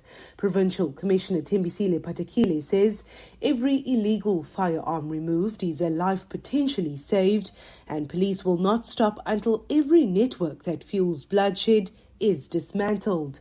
Police spokesperson Andre Trout. Each firearm recovered represents not only a disruption to criminal operations, but also the prevention of potential bloodshed in vulnerable communities. Just this morning, a 3-year-old boy was shot and wounded in Beacon Valley, Mitchell's Plain, while sleeping inside a Wendy house. Police say intensified presence on the ground will continue, with more high-impact operations already underway in a bid to stabilize gang-affected areas. Lauren Isaacs, Eyewitness News. And calm has been restored to the streets of Madagascar today as residents take stock of the damage from a day of violent protests. Residents took to the streets protesting over frequent power cuts and water shortages. The protest action led by the youth was met with a heavy police response, with rubber bullets and tear gas used to disperse the crowds. Police imposed a dusk to dawn curfew after banks and stores were looted and set on fire. The homes of 3 pro-government parliamentarians were also torched. 5 protesters were killed in the violence, although the official toll has not yet been updated.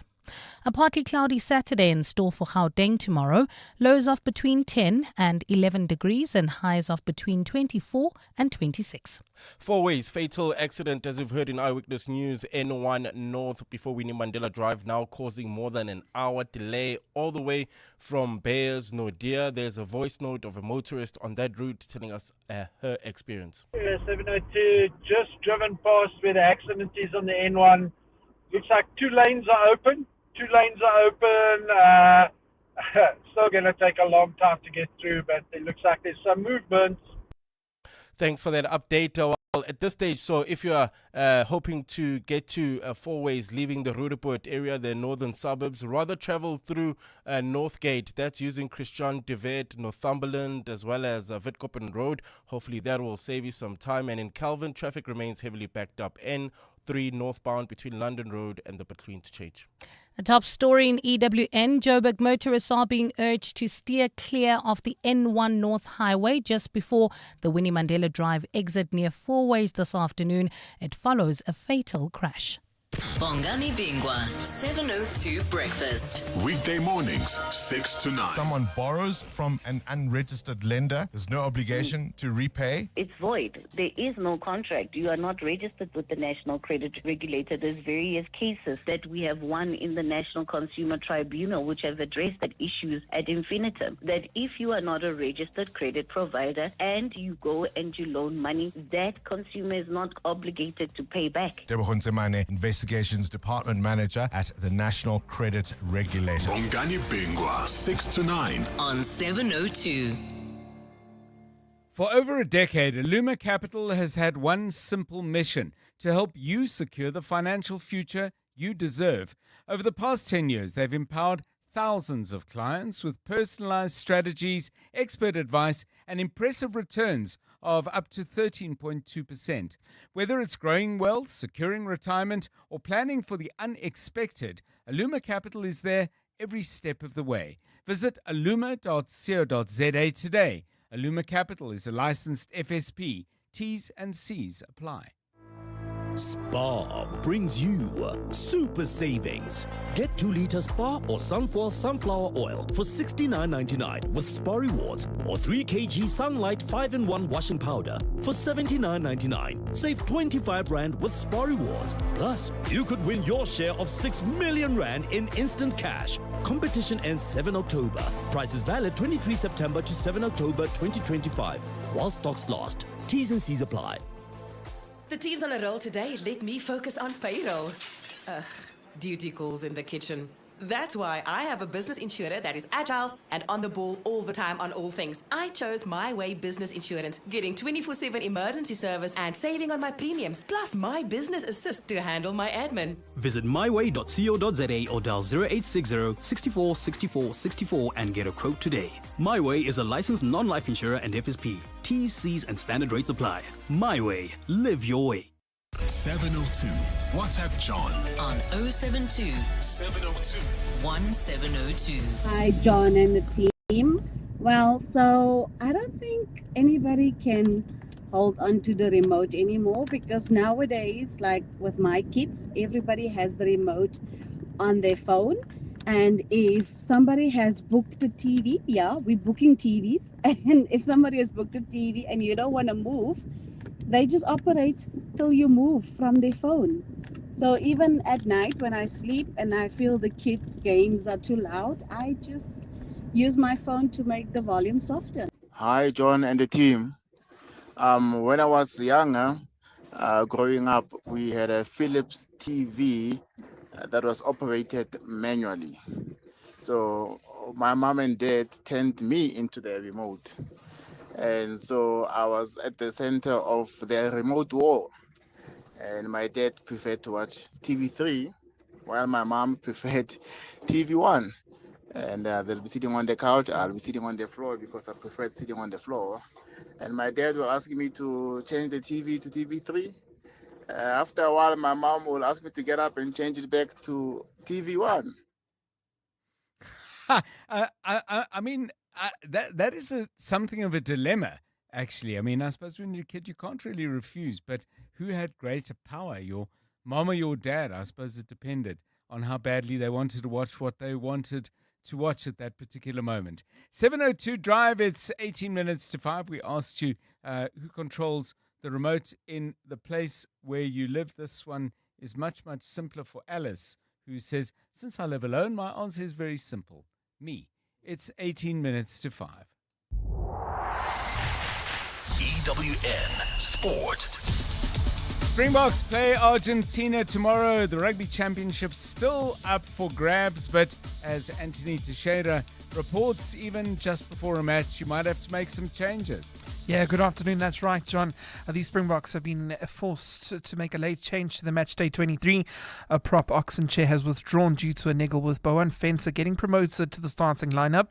It means Marco van Staden has been called up and will provide cover at hooker with Jan Hendrik Wessels, the prop backup. The World Champs will be playing Las Palmas Saturday afternoon in the Rugby Championship, while the morning's action has the Wallabies against the All Blacks. Bok captain Siya Kolisi says the double World Champs will need to be prepared for a battle in Durban. I'm playing a semi-final tomorrow because ourselves and Argentina have the opportunity to win the Rugby Championship. We just want to play winning rugby. And no matter what it takes for us to win, that's what we're going to do tomorrow. Tomorrow we're going to go out there and play test match rugby and respect Argentina because they're an amazing team. And I don't think they get enough credit because they're really a strong team and they've shown what they could do from last year and this year as well. They're just getting better and better. At the same time, the Women's Rugby World Cup will draw to a close, with the final seeing Canada needing to beat home favourites England in that final at Twickenham if they're to be crowned world champs for the first time ever, Saturday at 5 p.m. there. Before that, we have the Black Ferns and France clashing in the third place playoff. The rugby weekend will begin this evening with the URC doubleheader. Stormers tackle Leinster and the Sharks meet the Glasgow Warriors. In football, Arne Slot doesn't want to talk about Liverpool's failed move for Crystal Palace captain Mark Gahey at the close of the latest transfer window. The two clubs will meet Saturday afternoon at Selhurst Park. Yeah, but I don't think one day before we play them to talk about that again. He's a Crystal Palace player and he's been very important for them as long as he's there. I think they haven't lost 17 games in a row now and he's part of that team. Difficult team to beat. Slot also confirmed that 18-year-old Giovanni Leone is expected to be out for a year after tearing his ACL in the Carabao Cup win over Southampton. Spain and Barcelona legend Sergio Busquets confirmed he'll retire from playing at the end of the MLS season in December. Internationally, he was part of that Spanish side which won the 2010 World Cup and the 2012 Euros, while at club level he won everything with Barcelona, and his 722 matches lands him third on the most appearances points list for the club. In golf, Team Europe have silenced the New York crowd at the Ryder Cup. They've cruised to the first 2 points. They need 14 to retain the title. And in netball, the Baby Proteas will be playing in their first ever World Cup youth semi-final at the World Cup. This evening at 7 p.m, they take on Australia. Anthony Teixeira, Eyewitness News Sport. EWN Traffic. Right, it's 4:45, so the traffic is building. This EWN Traffic is brought to you by the Mpumalanga Tourism and Parks Agency in Mpumalanga, the place of the rising sun. Let's find out what's happening out on the roads then. Karabo Chale, you're all yours. Well, at this stage, we're still dealing with that fatal accident scene, N1 northbound before Winnie Mandela Drive, causing more than an hour delay. Only 2 lanes open. Delays all the way from Bayers Nodia. So at this stage, if you're leaving Roodepoort or Soweto, heading towards the northern suburbs, I would advise you travel via Northgate using Christian de Wet, Northumberland, or even Witkoppen Road. There's also slow-moving traffic that's heading towards the Midrand area in Kelvin, N3 North between London Road and the Bacloon to change. In the Soweto area, Nooit Gesig, there's bumper-to-bumper traffic, N17 westbound between the N1 and the Soweto Highway. Also, if you're heading towards Germiston, that's leaving Alexandra, there's about a 30-minute delay, N3 South between Morafontein Road and Van Riebeeck and Van Buren. In the Boksburg area, slow-moving traffic still. This is due to roadworks on the N17 eastbound heading towards Brakpan between Rondebold and Carnival City. And finally, in Equestria, Pretoria, traffic is a bit sluggish on Solomon Mahlangu between Linwood Road and the N4. If you come across any other traffic issues, please WhatsApp us on 072-702-1702. There's more EWN on air, online, and on the EWN app. Explore the wonders of Mpumalanga. Discover the ultimate wildlife experience that brings you closer to nature. Get your adrenaline rush with endless adventure activities. Explore breathtaking 4x4 routes or hike the Blader River Canyon, the 3rd largest in the world. Unwind with spectacular landscapes and majestic waterfalls. Make Mpumalanga your destination of choice. Mpumalanga, embrace the unknown, live the adventure. This message is brought to you by the Mpumalanga Tourism and Parks Agency. Mpumalanga, the place of the rising sun. Visit mpumalanga.com for more information. John is on X. At John Perlman. 702 Drive. So we were chatting a little bit earlier about first jobs. And I mean a full-time job now. In other words, the job where you work, at the very least an entire week if you're getting paid as a wage, or you work a full month and you've got a salary coming in. We've spoken about part-time jobs and the ups and downs of that. But 2-part question. First salary check. First wage check. I know that doesn't sound right, but you know what I mean. First salary check. How much did you get and what did you do with it? What could you buy with that very first salary check? And maybe there's a story that goes with it. Anthony Teixeira, you sort of giving me a look as if you're still waiting for your first. Glad to hear that. I mean, I cannot remember my first salary, to be honest with you. But I remember that my mum always said, the minute you start working, your first salary, you need to buy something with. And I remember thinking, this isn't enough to buy anything that will last for long. Yes. And so I saved up for about 6 months, and then because I'm a huge Pokemon fan, they came up with a series of collectible watches, and I basically ordered that from the Pokemon Center in the UK to deliver it out. And it's still under lock and key, hidden away. I've looked at it twice since I bought it. And that was the thing that I bought, so I could just be like, hey, that's what you're working for. You're working for things that you like, things that you enjoy. Okay. I mean, my first salary I would have earned 43 years ago. So I think it was around 500 and something rand or whatever. And it paid rent, and there was a bit over, and I'm a pretty good saver, so I probably was tucking bits and pieces away. I can't remember really buying anything celebratory. I love your mom's advice, though. Make it land, make it count, make it a little moment. How about you, Karabo? Well, I remember my first salary as a full-time worker. I think it was 7,000 rand. I think it was in 2009, 10 there. Okay. No, even earlier, 2008. But then I remember I felt like I'm the man. I've arrived, you know. So a real man buys groceries at home. I didn't have to. Yes. So my mother was just surprised me coming with bags full of groceries, and he's like, "What did you Fantastic. buy?" And she was just fascinated by my choice of what I bought. You know, half of the things is what I actually liked. But hey. And you bought practical stuff as well, Yes, like your dishwashing powder and that sort of thing. Your sunlight liquid, your yes, your yes. ketchup, tomato and then sauce, some treats. and some treats, you know. And How many bags can you remember? I think it was a good, maybe 5 or of the 5 checkers. Checkers, 5 Yeah. picket PO checkers. Yeah, Okay. I remember. Yeah, That's a good she was fantastic. very happy. But then I think I stopped from there. Like I never continued. No, but it's a special. I think it must have been a special moment. I felt important. Young man of the house, Yes. provider. And that's what I remember. It's like, munna ira ya lo. Yeah. Like that's what the man should do. You know, she Brilliant. was very proud. Fantastic. Rifui Litsua, first salary. I don't know if you can remember how much it was, but more, I think, most interesting. What did you do with it? Good afternoon, John, and to the rest of the 702 family. So my first salary was around 3.6. Okay. It was 3.6. I bought shoes. I laid a bed, just a couple of things I needed for where I was renting, sent some money home, and the rest I think I bought takeaway or something like that. So I tried to make sure everybody had a bit. I mean, I layawayed something, my mom got something, and I was balling at that time. Okay. I thought I was. And the shoes? The shoes, All-Stars, Converse. Color? I remember it was like a burgundy limited edition Sounds color. good. I've got good taste. You know this, Moss John. I do know that.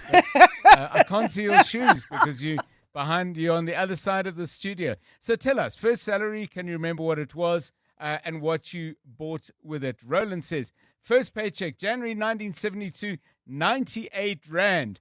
Basic, 110 less 12 Rand tax. Thank you, Christina. John, 1974, first check, 135 Rand. I bought an amethyst ring, as it was my birthstone. Christina, where are you going with your message? I still had to pay board and lodging and save for a small car, a Mini, which is definitely a small car. Wonderful memories, actually. And I'd love you to just share yours with us, please, on 072 702 1702 and 011 883 0702. You're listening to 702 Drive. John Perlman On 702. 3 to 6 p.m. Still to come on the show after 5 o'clock, we'll be joined by Songezo Zibi. He's chair of Parliament's Standing Committee on Public Accounts, and he is been subject to some intimidation, which he's spoken out publicly about. We certainly know what whistleblowers go through. I'm not sure there's been a lot of attempted intimidation and threatening of members of Parliament, but the Standing Committee on Public Accounts has been looking into the Road Accident Fund. We'll find out whether it's directly connected to that. Songezo Zibi joining us sometime after 5 o'clock. It being Friday, we will do what we always do on this day. Around 20 to 6, we'll be joined by a very, very interesting and successful businesswoman in South Africa. Grace Harding is the CEO of Ocean Basket. She's had a very, very interesting life and career, and we're looking forward to talking to her and hearing from her and sharing with her her song, her book, and her dish. That's coming up, still to come, right here on 702 Drive. John is on X. At John Perlman. But let's get into now one of our other Friday regulars. It's time when we talk about music in the company of Randall Abrams, who not only has wonderfully eclectic and interesting, wide and deep tastes in music, but he also has interesting stories to go with the song that he's picked. We welcome him to the show. Randall, very good afternoon to you, and thanks as always for giving us your time. You're going to the movies with your particular song choice. Tell us what and why.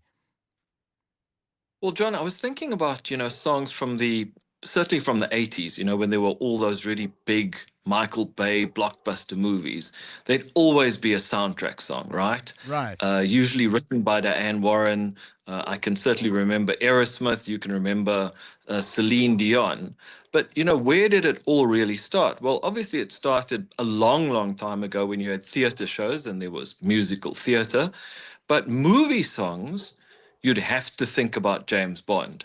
And even even with a new Bond on the horizon, it's almost assured that you're going to have a song, and a song by a really big artist. I mean, quite recently we had Adele with Skyfall. So I then thought, and I've seen all those Bond movies. My cousin, who's now resident in Australia, was a massive Bond fan, and I certainly know all the songs.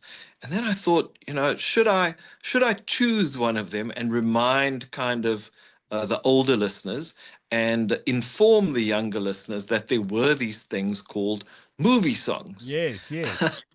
And sometimes, certainly I think in the case of the song I've chosen when it comes to Bond, the song was certainly a lot better than the movie.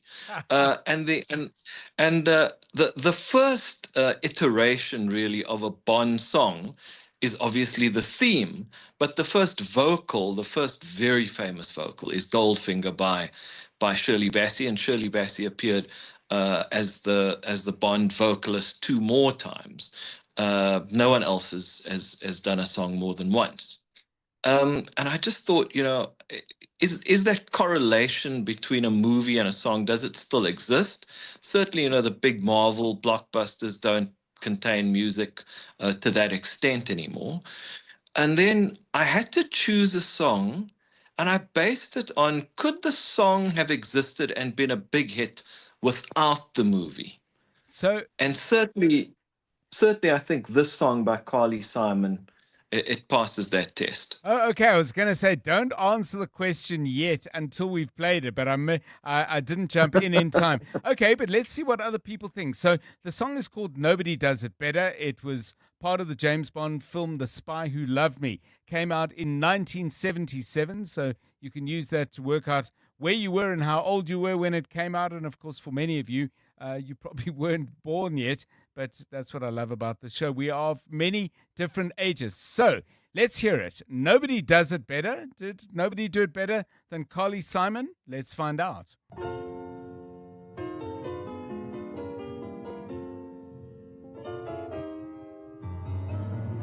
Nobody does it better.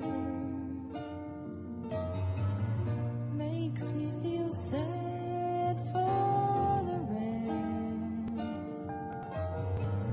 Nobody does it half as good as you. Baby, you're the best. I wasn't looking, but somehow you found me. I tried to hide from your love, but like heaven above me, the spy who loved me is keeping all my secrets safe tonight. And nobody does it better.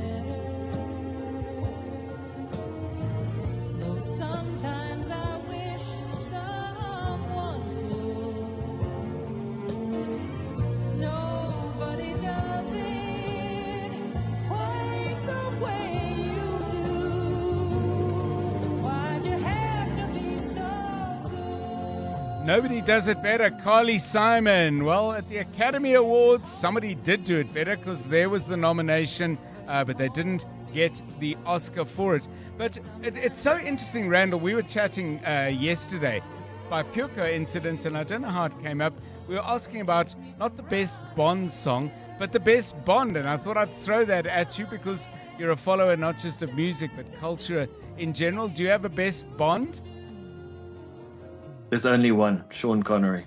Yeah, that was my answer. Okay. But I was in a substantial minority, I have to tell you. I'm glad to have your support. Daniel, probably up against Daniel Craig. Yeah. James Bond 1, a Sean Connery 1, and coming in close behind, chasing him right at the line, Daniel Craig. Thank you very much, Randall, with Randall's One Song, getting us thinking not just about music, but about movies as well. Give us your thoughts. Would that song have survived as a hit on its own if it wasn't part of a movie with the very suave Roger Moore? 702 Drive. Aubrey Masango. Weekday evenings, 8 to midnight. The trip by the president to the UN General Assembly and the conversations that have been coming out of that. All of the great speeches, they're nice, they give me goosebumps. But hell, people can't eat Aubrey's goosebumps, eh? Poor Africans are going to be at each other's throats because our leaders don't know how to lead. They are not leading the people so that the people get solutions from them. They want to read us little pieces of documents, of constitutions. They're not leading. Aubrey Masango. 8 to midnight on 702. 702. The South African Future Trust Summit, in partnership with Standard Bank, is fast approaching. This premium entrepreneurial showcase will return to the Sandton Convention Centre on 5 and 6 November, with international and local speakers sharing groundbreaking insights from their entrepreneurial journeys. With 2,000 plus delegates and over 200 exhibitors all under one roof, you can experience the extraordinary world of thriving entrepreneurs and business owners. Get your ticket now for 1,800 Rand each for the 2 days at summit.southafricanfuturetrust.org in partnership with 702. Experience extraordinary with the new iPhone 17, 256 gig from Vodacom, Zanzi's winning 5G network. More delightful, more durable, and now available. Get yours on a 3 gig red core plan from 899 per month over 36 months, plus a free extended warranty. Be the first to get it today. Available in-store and online. T's and C's apply. Further together. Vodacom. Business Outsurance are experts in business insurance for pharmacies, convenience stores, beauty salons, and more. Corney?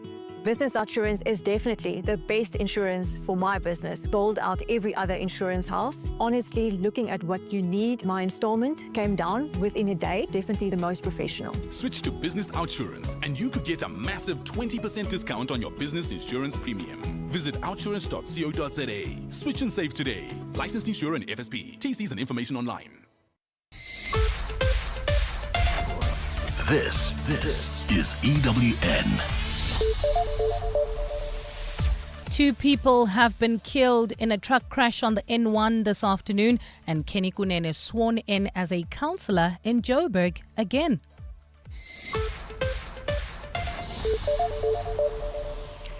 Good afternoon, I'm Bali Lamini. Police are investigating circumstances which led to a fatal truck accident on the N1 North Highway near Sandton, which claimed 2 lives. According to Joburg Emergency Service personnel, the victims were travelling in the truck before it overturned, spilling its load of cooking oil onto the highway. 2 other passenger vehicles were then involved in that accident. Spokesperson Robert Mulawudzi says all 4 lanes have been closed off to traffic this afternoon as mop-up and recovery operations continue. At this stage, the cause of the accident is still a subject of investigations. We are pleading with our motorists who are driving along the N1 North, William Nicole, to exercise caution. Meanwhile, Joburg Metro Police spokesperson Xolani Fihla says officers are working hard to reopen the highway as soon as possible. Hopefully they will do their best to make sure that it is cleaned up as quick as possible. But with the severity of that accident, it might take a bit of time, maybe an hour at the most, or an hour and a half or 2 hours. Let's stay in Joburg. Patriotic Alliance Deputy Leader Kenny Kunene has been sworn in once again as a councillor in the Johannesburg City Council. It follows his resignation 2 months ago after he was found on the scene of Katiso KT Molefe's arrest. Molefe is accused of orchestrating the murder of Upasifuka, popularly known as DJ Sambodi. At the time, Kunene claimed he was at Molefe's home to accompany a young journalist from his online news agency for an exclusive exclusive interview. The Patriotic Alliance then suspended him but recently reinstated him after an external law firm cleared him of any wrongdoing. Johannesburg Council Speaker Margaret Arnolds presided over his swearing-in ceremony this afternoon. Kenny Kunene has been sworn in as a councillor. Kenny Kunene was the one on the list of his party and is sworn in as a councillor for the PA. To this now, all witnesses who have testified before the Madlanga Commission of Inquiry this week have agreed that Police Minister Senzo Mchunu's instruction to disband the KZN Political Killings Task Team was misguided. KZN NPA head Elaine Harrison also echoed these sentiments during her testimony at the Commission in Pretoria today. She says the unit was making progress in finalising politically motivated cases before Mchunu gave an instruction to dissolve it. Alpha Ramoshwana reports. The legality of Police Minister Senzo Mchunu's instruction to disband the Political Killings Task Team continues to be under scrutiny. The Commission has so far heard claims that Mchunu directly interfered with the duties of the National Police Commissioner, while others allege he acted to protect the interests of criminal syndicates by dissolving the unit. Today, KZN NPA head Elaine Harrison also questioned the rationale behind Mchunu's instruction to disband the task team. You know, after everything is said and done, and everything that went into providing the coordinated approach, I would have strongly motivated against the de-establishment. In a letter, Mchunu stated that he sought to disband the unit because he believed it added no value to policing. However, it remains the Commission's responsibility to determine whether Mchunu acted unlawfully. Alpha Ramshwana, Eyewitness News, Pretoria. Let's move to Ekurhuleni, where angry Katlehong residents have threatened to shut down both the Germiston police station and the local magistrates' court if investigations continue to stall in the case of late teen Preeti Mahlangu. The teen died in June this year after 67-year-old Martha van der Walt rammed her car into a group of girls attending a Zulu traditional ceremony in Germiston. Van der Walt, who is currently out on 5,000 rand bail, faces a charge of culpable homicide for the teen's death. She appeared briefly before the Germiston Magistrates Court today, where the matter was postponed for further investigation. Mahlangu family spokesperson Mzwandile Soyaya says they believe police are deliberately moving at a snail's pace. We had a serious belief onto the justice system, but the way things are happening now, it's best we do the shutdown in Germiston. For them to take us serious. For them, it's easy to say on such a day, on such a day. There is no postponement on the family of Mahlangu. There is no postponement to say on the 28th of October, Preeti Mahlangu will be hit by the car. Preeti is dead. She's gone. And calm has been restored to the streets of Madagascar today as residents take stock of the damage from a day of violent protests. Residents took to the streets protesting over frequent power cuts and water shortages. The protest, led by the youth, was met with a heavy police response, with rubber bullets and tear gas used to disperse the crowd. Police imposed a dusk to dawn curfew after banks and stores were looted and set on fire. The homes of 3 pro-government parliamentarians were also torched. 5 protesters were killed in the violence, although the official toll has not yet been updated. Gold is trading at $3,777.58 an ounce. The rand is at 17.43 to the dollar, 23.31 to the pound, 20.37 to the euro, and Brent crude oil is at $69.42 a barrel. Four-ways fatal accident N1 North before Winnie Mandela Drive. Only 2 lanes open to traffic, and this is causing more than an hour delay all the way from Bears no Deer. So avoid that route at all costs. If you are leaving Rudaport heading towards the northern suburbs, rather travel through Northgate. That's using Christian de Wet, Northumberland and Witkoppen Road. And also if you're traveling into Soweto, Nooitgesig, there's bumper-to-bumper traffic. This is on the N17 westbound between the N1 and the Soweto Highway. And in your sport, great weekend for rugby fans with the Rugby Championship, a Women's World Cup final and URC all headed your way. Soweto Giants are playing in African qualifiers and Mark Marquez chasing a 7th MotoGP Riders' Championship in Japan. A partly cloudy Saturday in store for Gauteng tomorrow. Johannesburg dropping to overnight lows of 11 degrees, peaking at 24. Pretoria 10 and 26, and Vereeniging 10 and 24 degrees. The top story in EWN. Police are investigating the circumstances which led to a fatal truck accident on the N1 North Highway near Sandton, which claimed the lives of 2 people. EWN, in touch, in tune, and independent. For the latest, visit ewn.co.za or download the EWN app.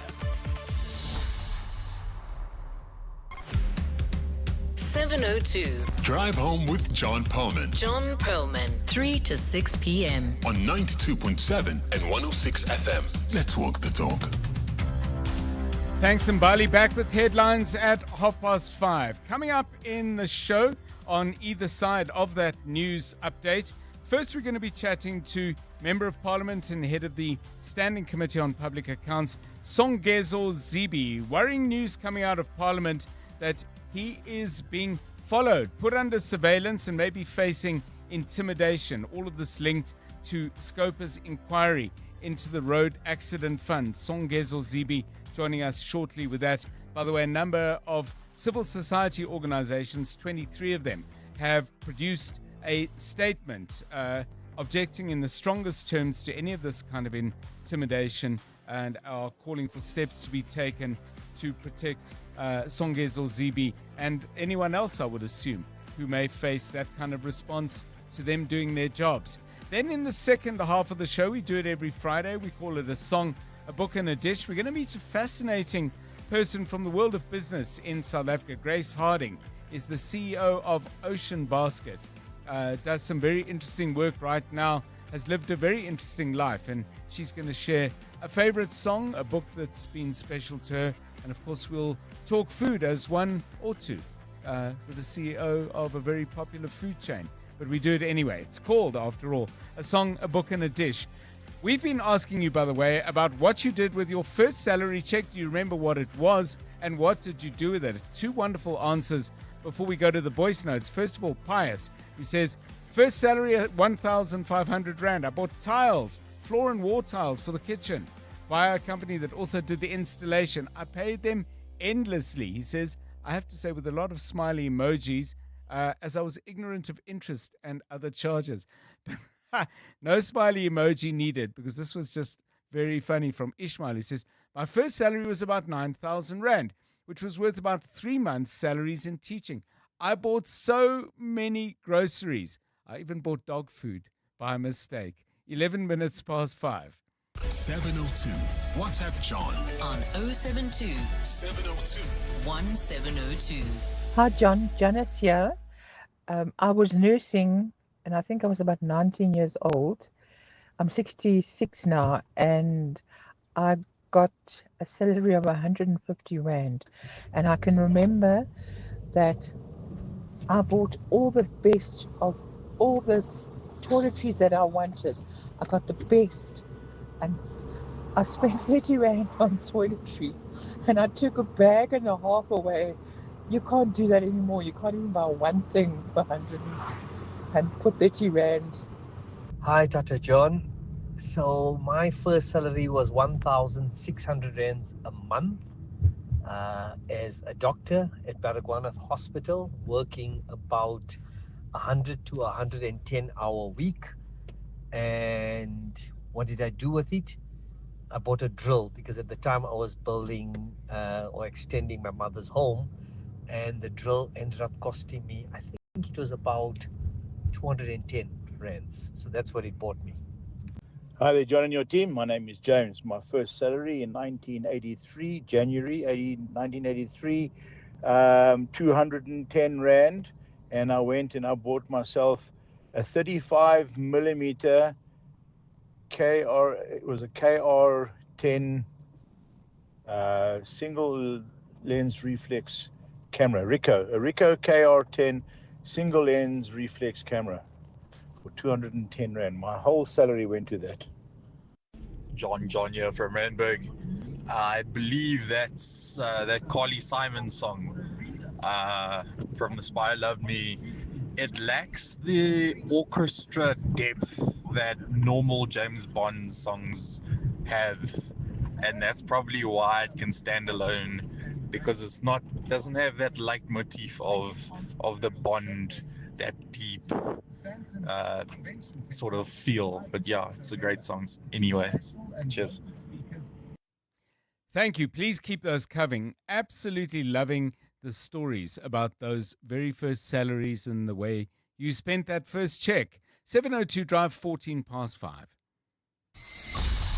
EWN Traffic. This Eyewitness Traffic is brought to you by Outsurance in partnership with 702.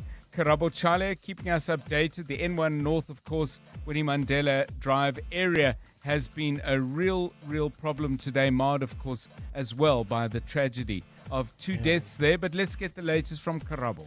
Well, not looking good at all, John. If not, things are getting worse.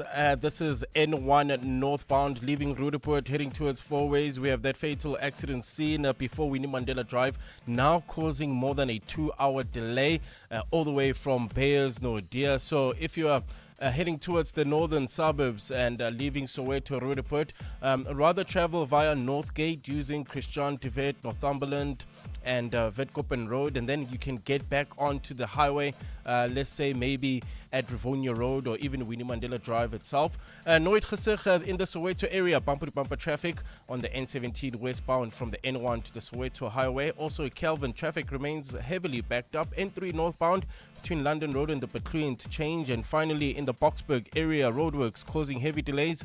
N17 eastbound between Roundup and Carnival City. I'll have your next Eyewitness News traffic update just after 5:30.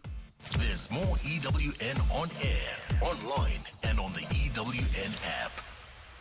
20 years ago, you were driving to your child's graduation, and 20 years ago, the Outsurance pointsmen were on the roads, easing traffic congestion.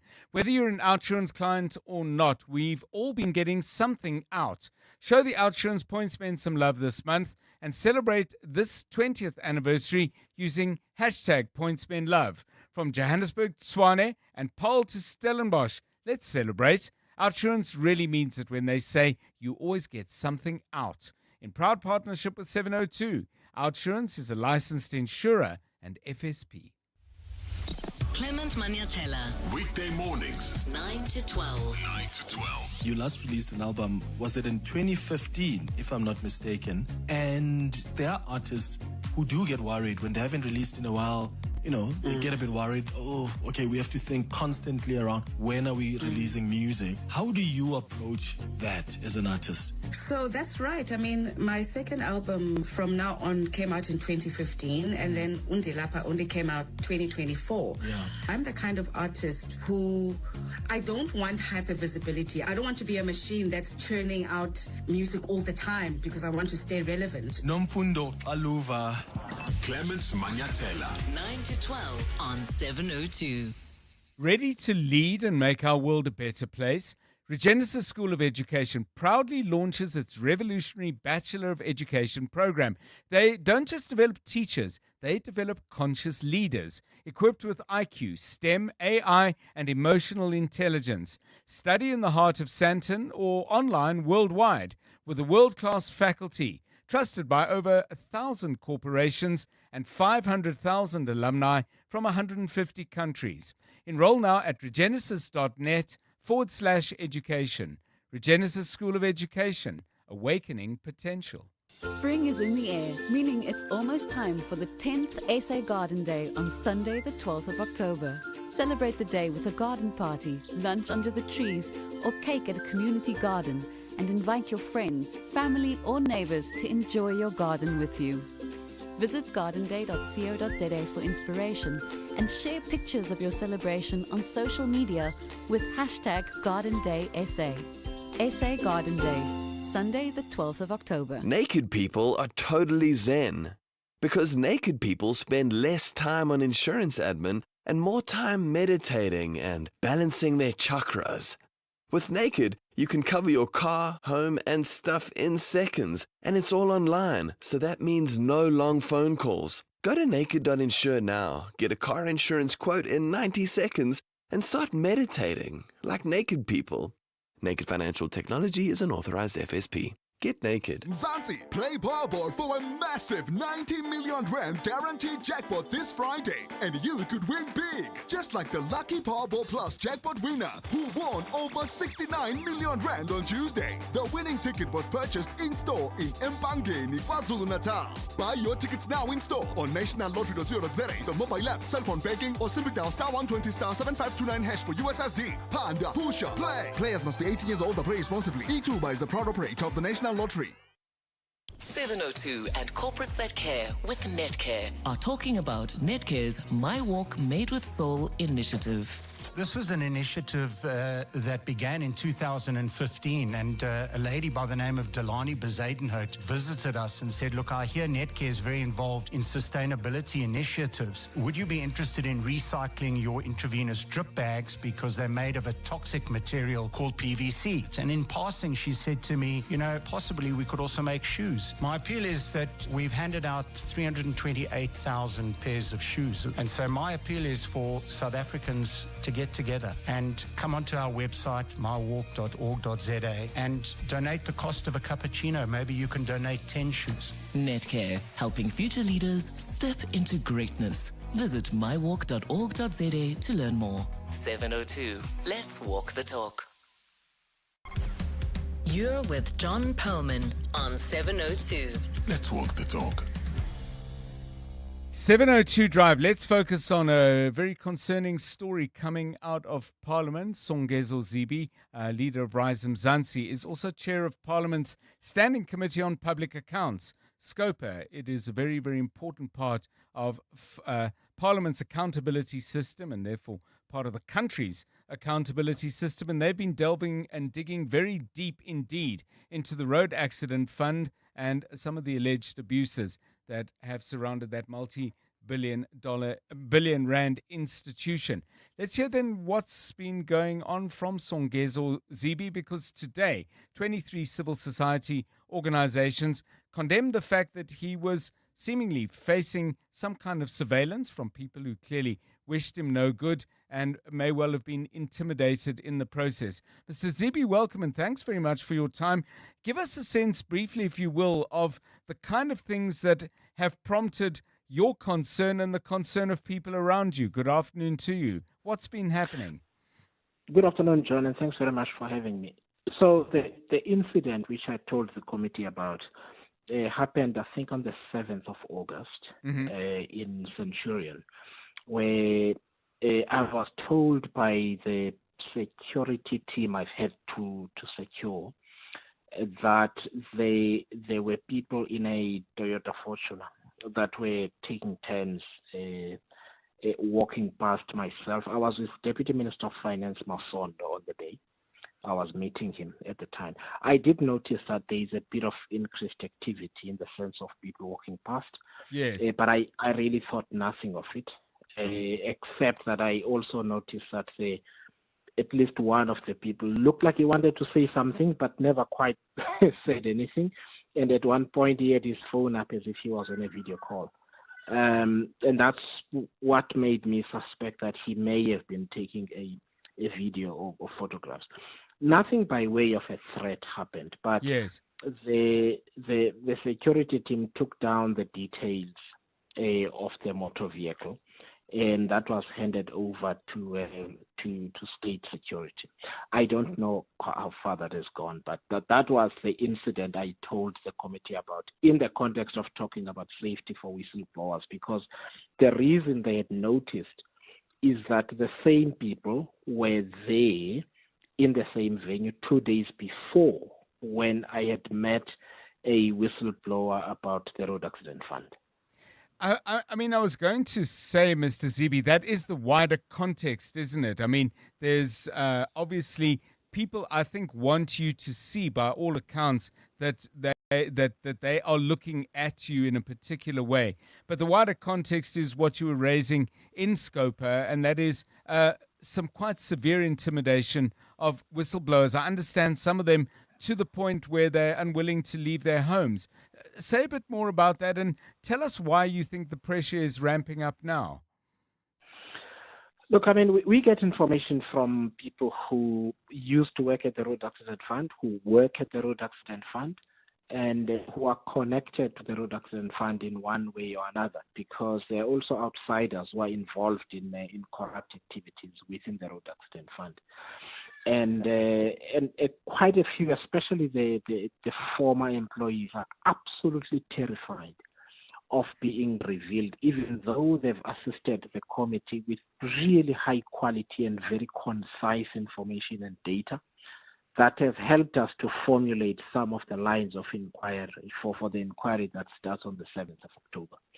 And I was making the point to the committee that it's really important that Parliament is very careful in terms of how it treats those people. Yes. And does its work in a way that does not leave them vulnerable to violence or to further feelings of being unsafe. So we have to put measures in place such that they are able to assist the committee and still feel safe thereafter. And I mean, are you able as Parliament to access protection services for these whistleblowers? I know that you can make recommendations and ask other arms of government to help, but in the end, do your powers stop there, or can you push fairly far to make sure that the protection is worth the name and the word? So Parliament relies entirely on the SA Police Services for security of its own members in the course of doing their work, but also anybody who may be assisting Parliament with its work. I do know that the Secretary of Parliament takes the matter very seriously, especially since the assassination of the Honorable KP Sithole of the IFP on the East Rand. Right. And they have followed up with the South African Police Services for the last few months, because the threat assessment done, at least on myself, was done months ago. It wasn't even in August. It was actually as a result of their threat assessment that I decided to get private security. So it's very difficult for whistleblowers because Parliament doesn't have its own police force. It depends on the SAPS. So in a sense, Parliament's hand is tied. What we can do, and we are doing as a committee, is making sure that the people that are assisting us with information are able to do so without being further exposed to harm. And that we will make absolutely sure is the case. Thank you so much. Songezo Zibi, Rise Mzansi leader, chair of Parliament's Standing Committee on Public Accounts. And in June, they decided to launch a full committee inquiry into what's been going wrong and what may well be going on illegally at the Road Accident Fund, making the point that he's been put under pressure, but some of their sources have been put under pressure. It would sound like even worse. We've got to follow that story, keep an eye on it. And I think it's great. 23 civil society organizations speaking out against that. 26 minutes past 5. EWN Traffic. This Eyewitness News Traffic is brought to you by Outsurance in partnership with 702 Karabo Chale.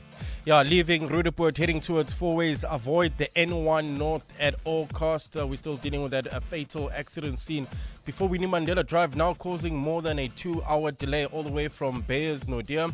So if you are, like I said, leaving Rudaport, heading towards Four Ways, rather travel via the North Gate area. That's if you're heading towards the northern suburbs. Use Christian de Wet, Northumberland, or even Witkoppen as an alternative. Also, in the Calvin area heading towards Midrand, traffic remains heavily backed up N3 northbound between London Road and the Butlu Interchange. If you come across any other traffic issues, please WhatsApp us on 072-702-1702. There's more EWN on air, online, and on the EWN app. The Outsurance pointsmen know that every car on the road carries a story. Like the eager beaver driving to meet the woman of his dreams. Butterflies in his stomach, GPS on full volume. He checks his hair for the 7th time.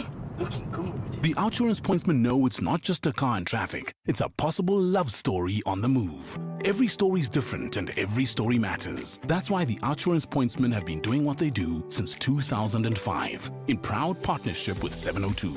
Outsurance is a licensed insurer and FSP. Psst. Hey, no longer feeling like the man you used to be? The man who's the life of the party even when he doesn't attend. The fact is 95% of men with low testosterone go untreated. Vitalamin High Performance Supplements for men helps recharge energy, regain lean muscle, and reload performance. Available at all good pharmacies and vitalamin.co.za. Vitalamin. Don't get older. Get better. The Wits School of Governance develops leaders and innovators who reimagine governance, strengthen institutions, and drive inclusive growth across Africa. Your journey to impact starts there, from postgraduate diplomas to masters, PhD programs, and executive education tailored for today's wicked problems. They equip change makers in government, civil society, and the private sector with the tools to lead boldly and with purpose. Governance matters. Visit wsg.ac.za and apply today. Traffic is trafficking. The robots aren't AI, but more like an eye roll. And service delivery isn't delivering. But luckily, Take-A-Lot is. Shop anything from beauty and sport to tech and toys at everyday low prices and get it delivered to your door faster than you can get home, even when you take the back roads. Delivery so quick, the speed thrills. Halala with no limits, just the open road of happiness before you. Take-A-Lot. Happy delivered. EWN Business. Stephen Curtis, good afternoon to you. How are we looking?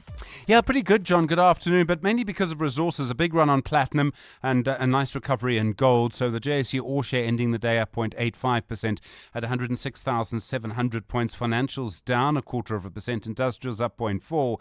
Resources up nearly 3% on the day. So DRD Gold ending the day up 6%. And then platinum shares, John, Valterra, Implats, all of them doing very, very strongly, up by around 5%. Harmony up 4.5%. And Goldfields up nearly 3%. That is after they also got shareholder approval to take over the Gruyere gold mine in Australia. So that deal going ahead should all be done, by the way, by literally next weekend. Powerfleet, they're down 6% on the day. Equities down 3.64%. And Italtal down nearly 3%. The other big news, Process spending 22 billion rand to buy what I suppose you'd call French Auto Trader. I was a little nervous to put that into Google Translate. But basically, La Centrale is what it's called. They'll get 4.5 million users along with that site. In the US, consumer spending up by 0.6% in August. That does suggest the economy is on solid ground in the third quarter of the year. It plays into interest rate expectations at the same time. Inflation data in line with expectations today, and that turned markets positive, although the Nasdaq is a little lower now.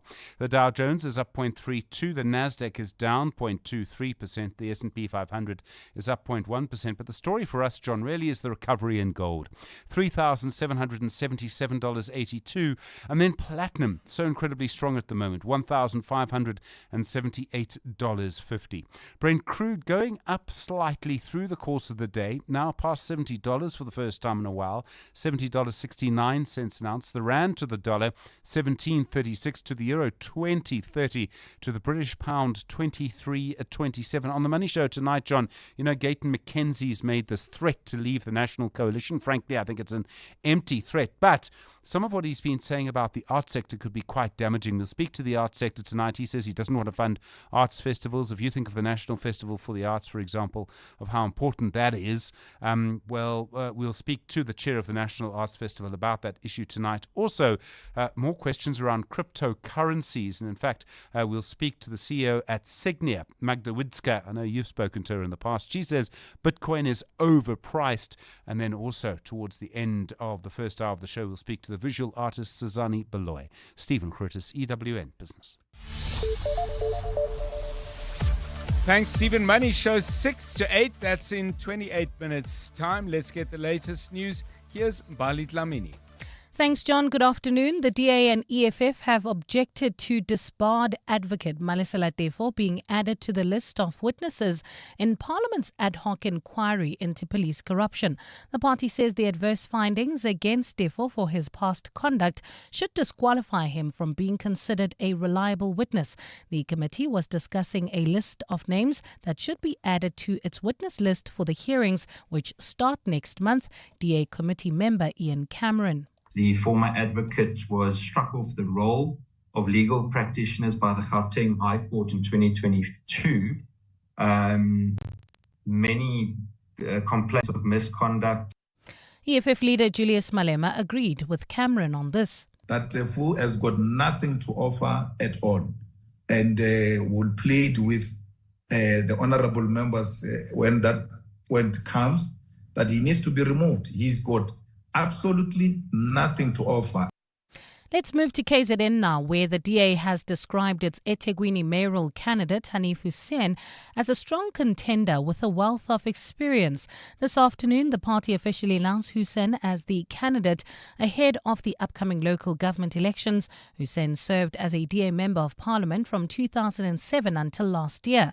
The party believes his experience would be valuable at a local government level. Nhlanhla Mabaso reports. Hanifa Hussein is the former DA KwaZulu-Natal provincial chairperson and held the position for over 8 years.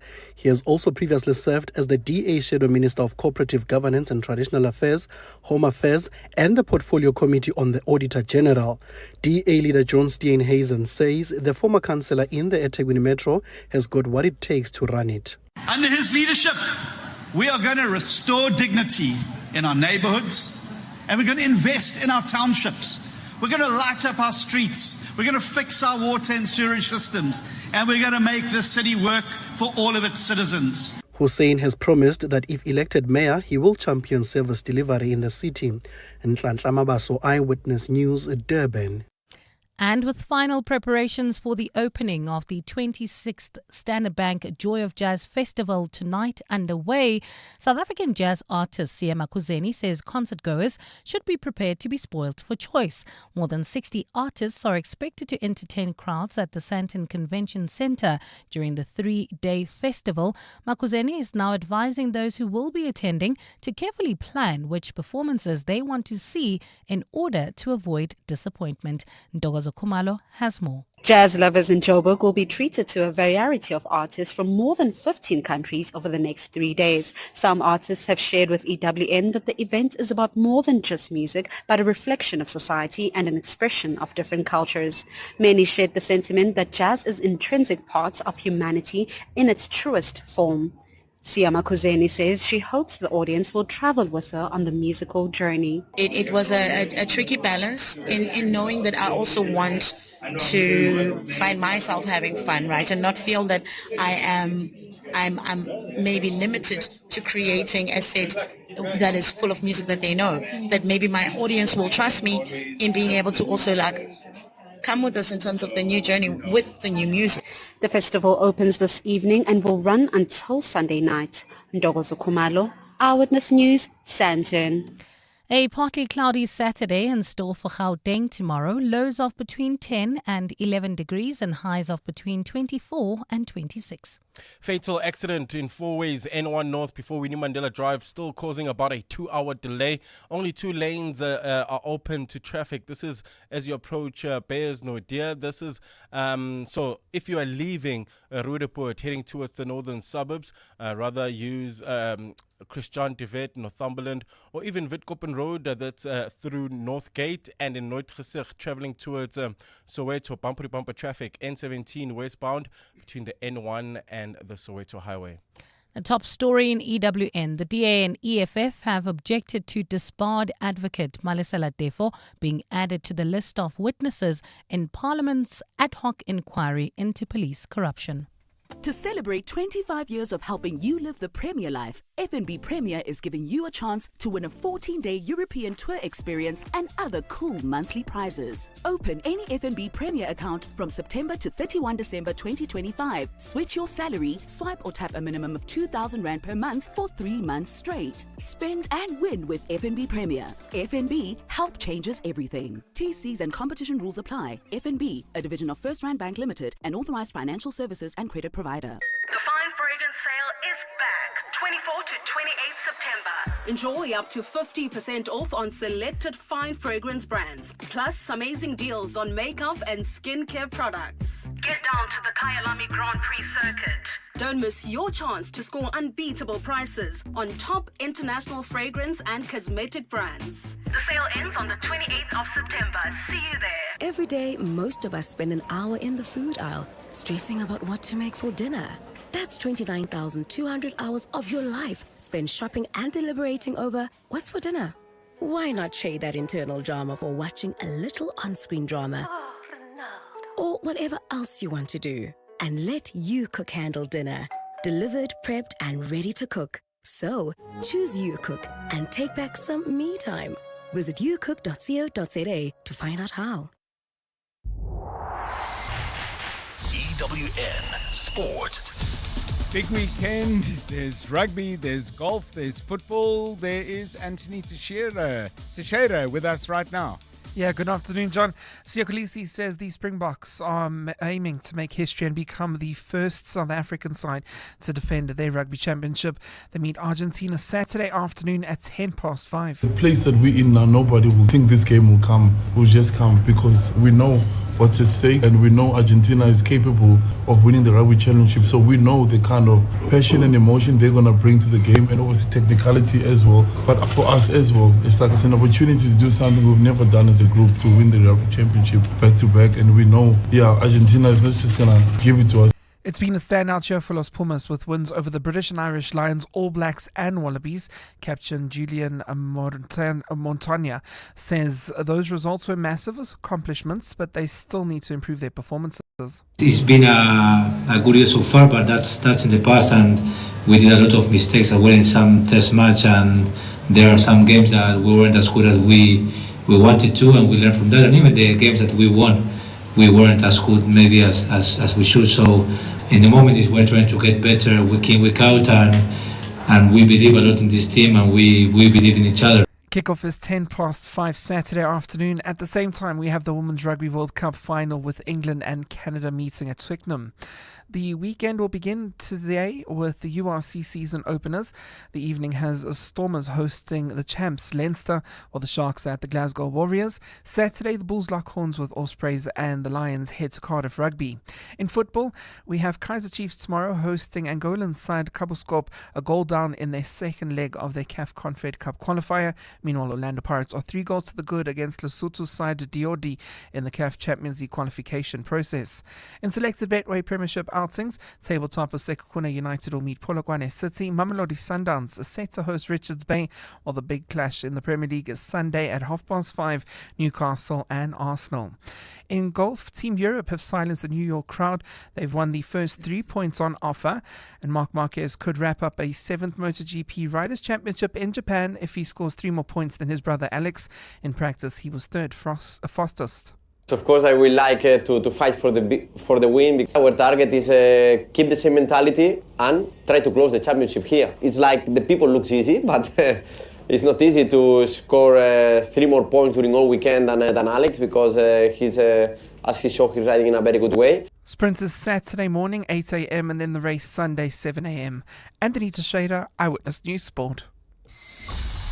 EWN Traffic. At 19 minutes to 6, this EWN Traffic is brought to you by Take A Lot. Happy delivered. Karabo Chale, what you got? Yeah, we're still dealing with that fatal accident in the Fourways area, N1 northbound before Winnie Mandela Drive, still causing about a 2-hour delay all the way from Beyers, Nodia.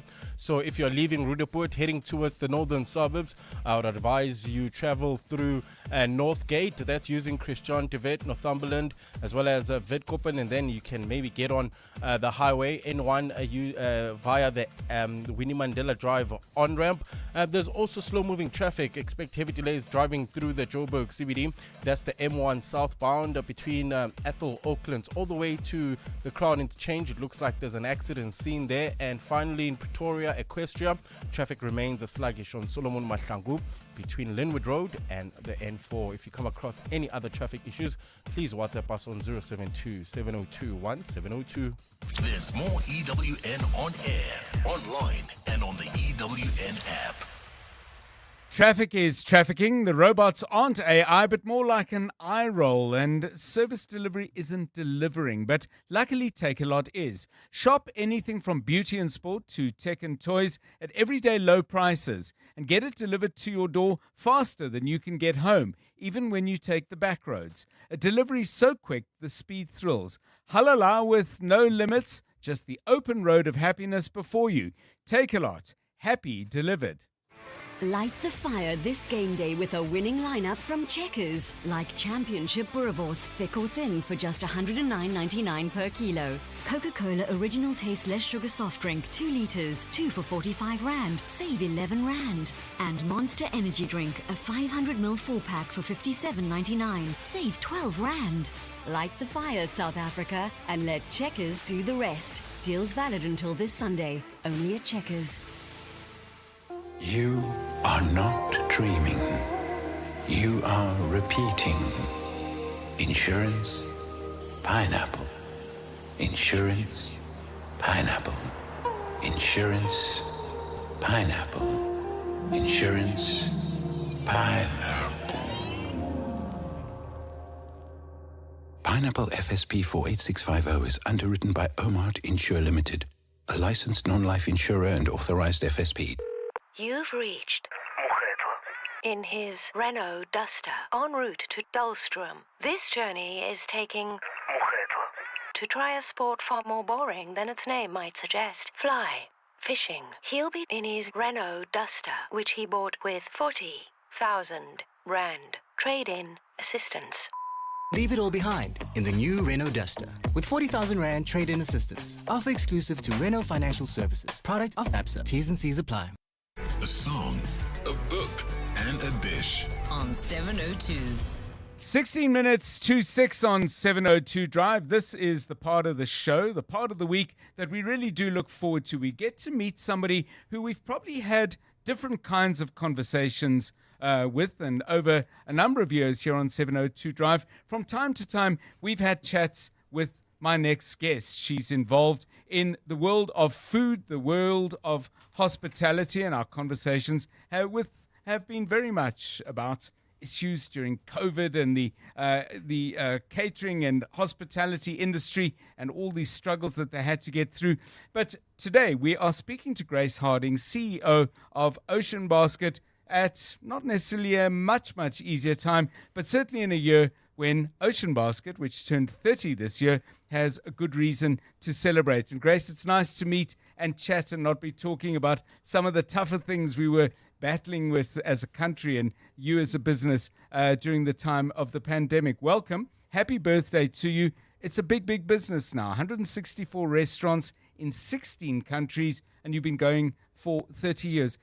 In terms of what in your life prepared you to your early life to take on something this large, did your early life prepare you for this at all? Because you've got to focus on the small. In other words, literally the experience, in theory at least, not just you alone, but your team of every family and every couple that sits down to eat. But you've got to look at a huge business as well. Growing up in Berea, anything there that got you ready for this?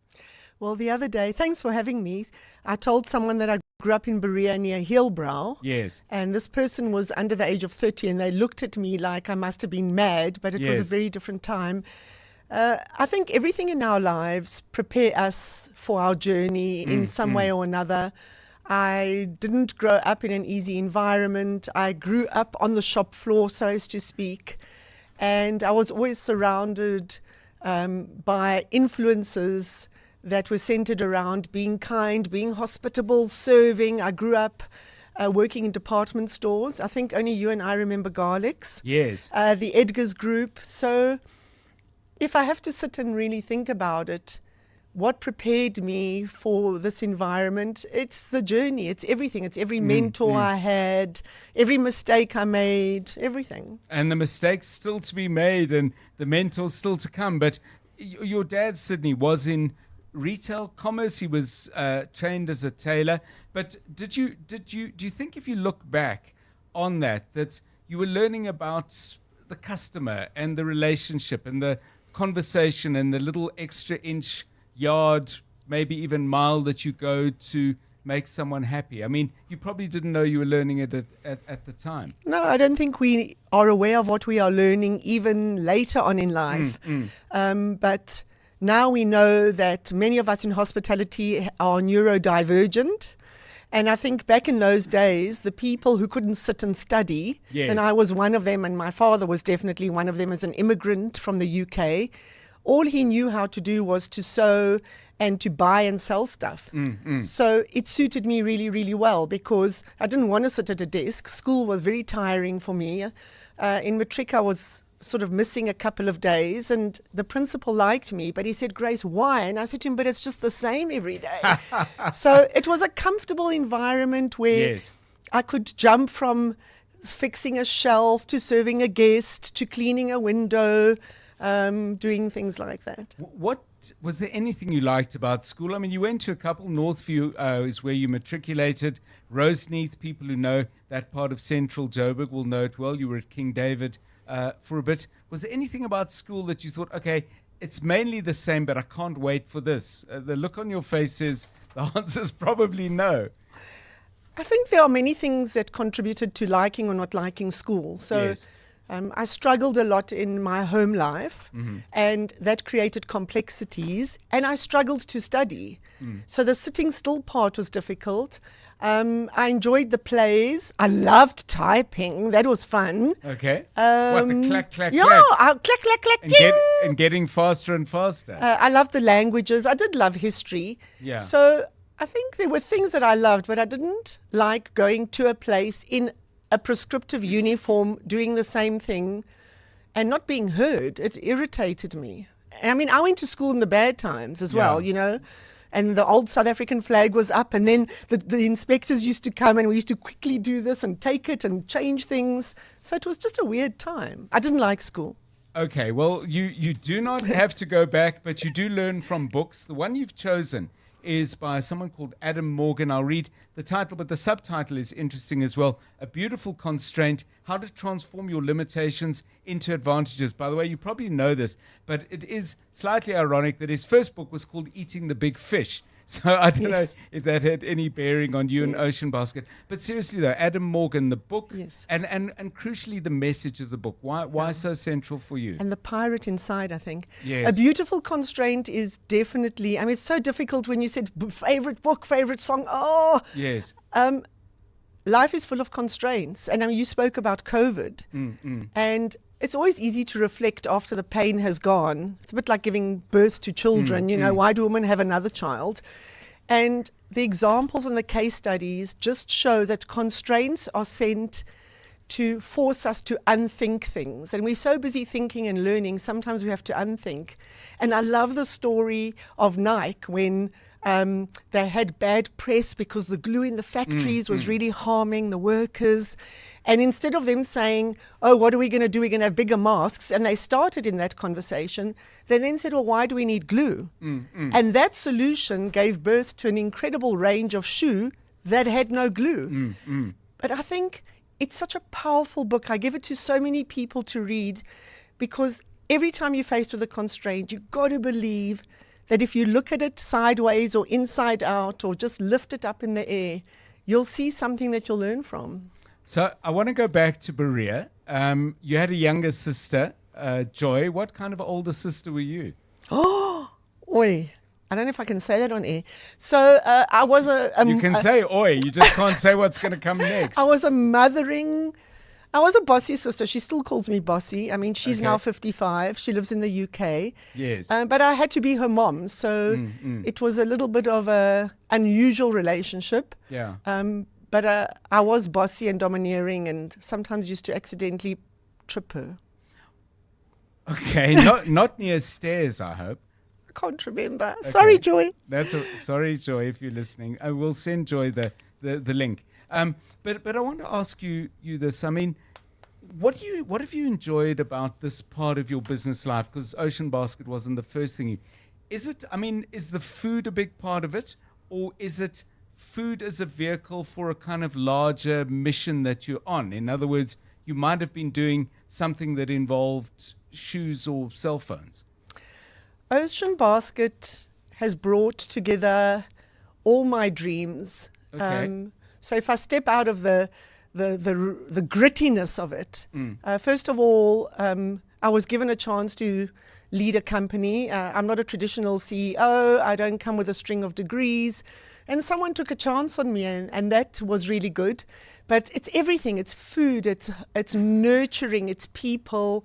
I I have to be in a job where I can touch people, but not in a bad way, guys. Yeah. It's very important to me. So I'm able to influence so much, like during COVID, Yes. just driving for something positive. So I love the fact that I don't have to wait months and months and months to see the fruits of my efforts. And I love working with diverse people and cultures and countries and creating a culture that I believe strongly in, and we've worked really hard to de-bullshitify Ocean Basket. Okay, I missed the beep there, but there we go. We'll take it as given. Tell me this though, Grace, to your dish, linguine vongole, clams, touch of garlic, chili, dash of wine, parsley, and add the linguine. I assume that wasn't the regular fare around the table in the Harding home when you were growing up. I mean, were meal times a moment together? We'll get into the linguine in a moment, but meal times growing up, was it a kind of gathering, sheltering space, or was it just get food on the table, eat and go? So I grew up a Warren. Harding's my married name. The linguine doesn't come from my upbringing.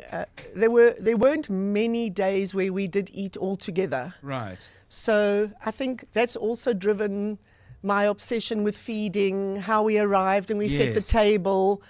This thing of nurturing and bringing people together, because my upbringing wasn't like that. I mean, I didn't really know where my mother or father was at certain times. Often I had to prepare the food.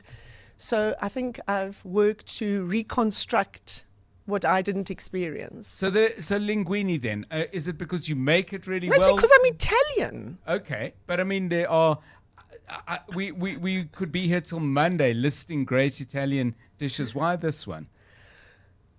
I don't know why this one, but every time I go to Italy, and I haven't been for such a long time, for the first 3 days, I will eat it for lunch and supper. Okay.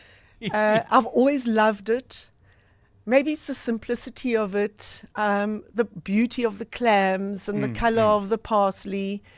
And, I've always loved watching the chefs like Giorgio Locatelli make it. And I do believe that I was Italian in my first life, possibly a chef. Okay. Well, you are certainly involved with a lot of chefs. Let's talk a little bit about music. You've chosen a song by Kendrick Lamar, Not Like Us. Is this your music genre, or do you eat off a wide musical buffet when you had to pick a song, for example? I eat off a very wide musical buffet. I also love Rachmaninoff. My mother used to play it. And I'm a child of the 70s and 80s. I try and stay on trend. I never want to fall behind. I remember when I was much, much younger, I always said I don't want to be an old person who's scared of the new world. Yes. My son, who's 22, introduced me to Kendrick Lamar, and I loved the music, and I used to dance in the car taking him to school. He hated me. Yes. And when I saw this piece performed at the Super Bowl, I just loved it. I loved the way that he was brave, and he spoke about Drake and the statement he made about Trump. And so that's why I love the song. But my genre is very broad. So the only music I'm not mad for is country and Western. Okay, well, there's always time to get introduced to that and fall in love with it. But thank you very much, Grace Harding. It's been wonderful chatting. Let's play out with the song you've chosen. It's called Not Like Us, 2024. Here's Kendrick Lamar. Thanks for sharing with us your song, your book, and your dish. Thank you. Thanks for having me. Tell him free, bro. Nella to the cross, he walk around like Tizo. What's up with these jabroni? Trying to see Compton. The industry can hate me. For Marlon, they mama. How many options you really got? I mean, it's too many options. I'm finna pass on this body. I'm John Stockton. Beat your and hide the Bible if God watching. Sometimes you gotta pop out and show. Certified boogeyman, I'm the one that up to score with him. Walk him down whole time, I know he got some on him. Pull on him, extort, bully the flow on him. Say Drake, I hear you like I'm young. You better not ever go to cell block 1. To any that talk to him and they in love, just make sure you hide your little sister from him. They tell me Chubb's the only one that get your hand-me-downs. And party at the party playing with his nose now. And Baca got a weird case, why is he around? Certified lover boys, certified pedophiles. Wop, wop, wop, wop, wop, that him up. Wop, wop, wop, wop, wop. I'ma do my stuff. Why you trolling like a ain't you tired? Trying to strike a chord and it's probably A minor.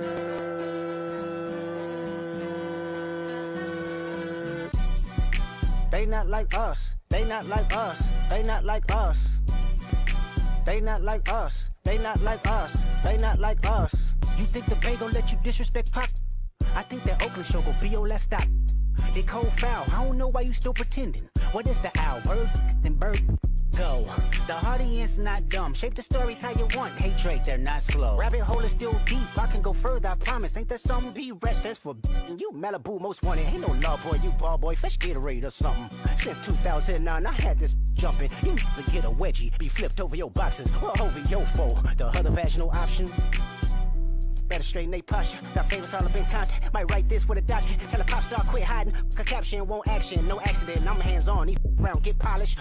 Don't Wayne grow like he was in jail. That's conniving. Then get his face tatted like a apologizing. I'm glad D-Rose came home. Y'all didn't deserve him neither. From Alondra down to Central. Better not speak on Serena. And your homeboy needs subpoena. That predator moving flocks. That name gotta be registered and placed on neighborhood watch. I lean on you like another line of walk. Yeah, it's all eyes on me and I'ma send it up the pot. Ay, put the roll label on me. I'ma get them dropped. Ay, sweet chin music and I won't pass the ox. Ay, how many stocks do I really have in stock? Ay, 1, 2, 3, 4, 5 plus 5. Ay, devil is a lie. Here's 69 God. Ay, freaky need to stay their ass inside. Ay, roll their ass up like a fresh pack of Zod. Ay, city is back up. It's a must. We outside. Ay.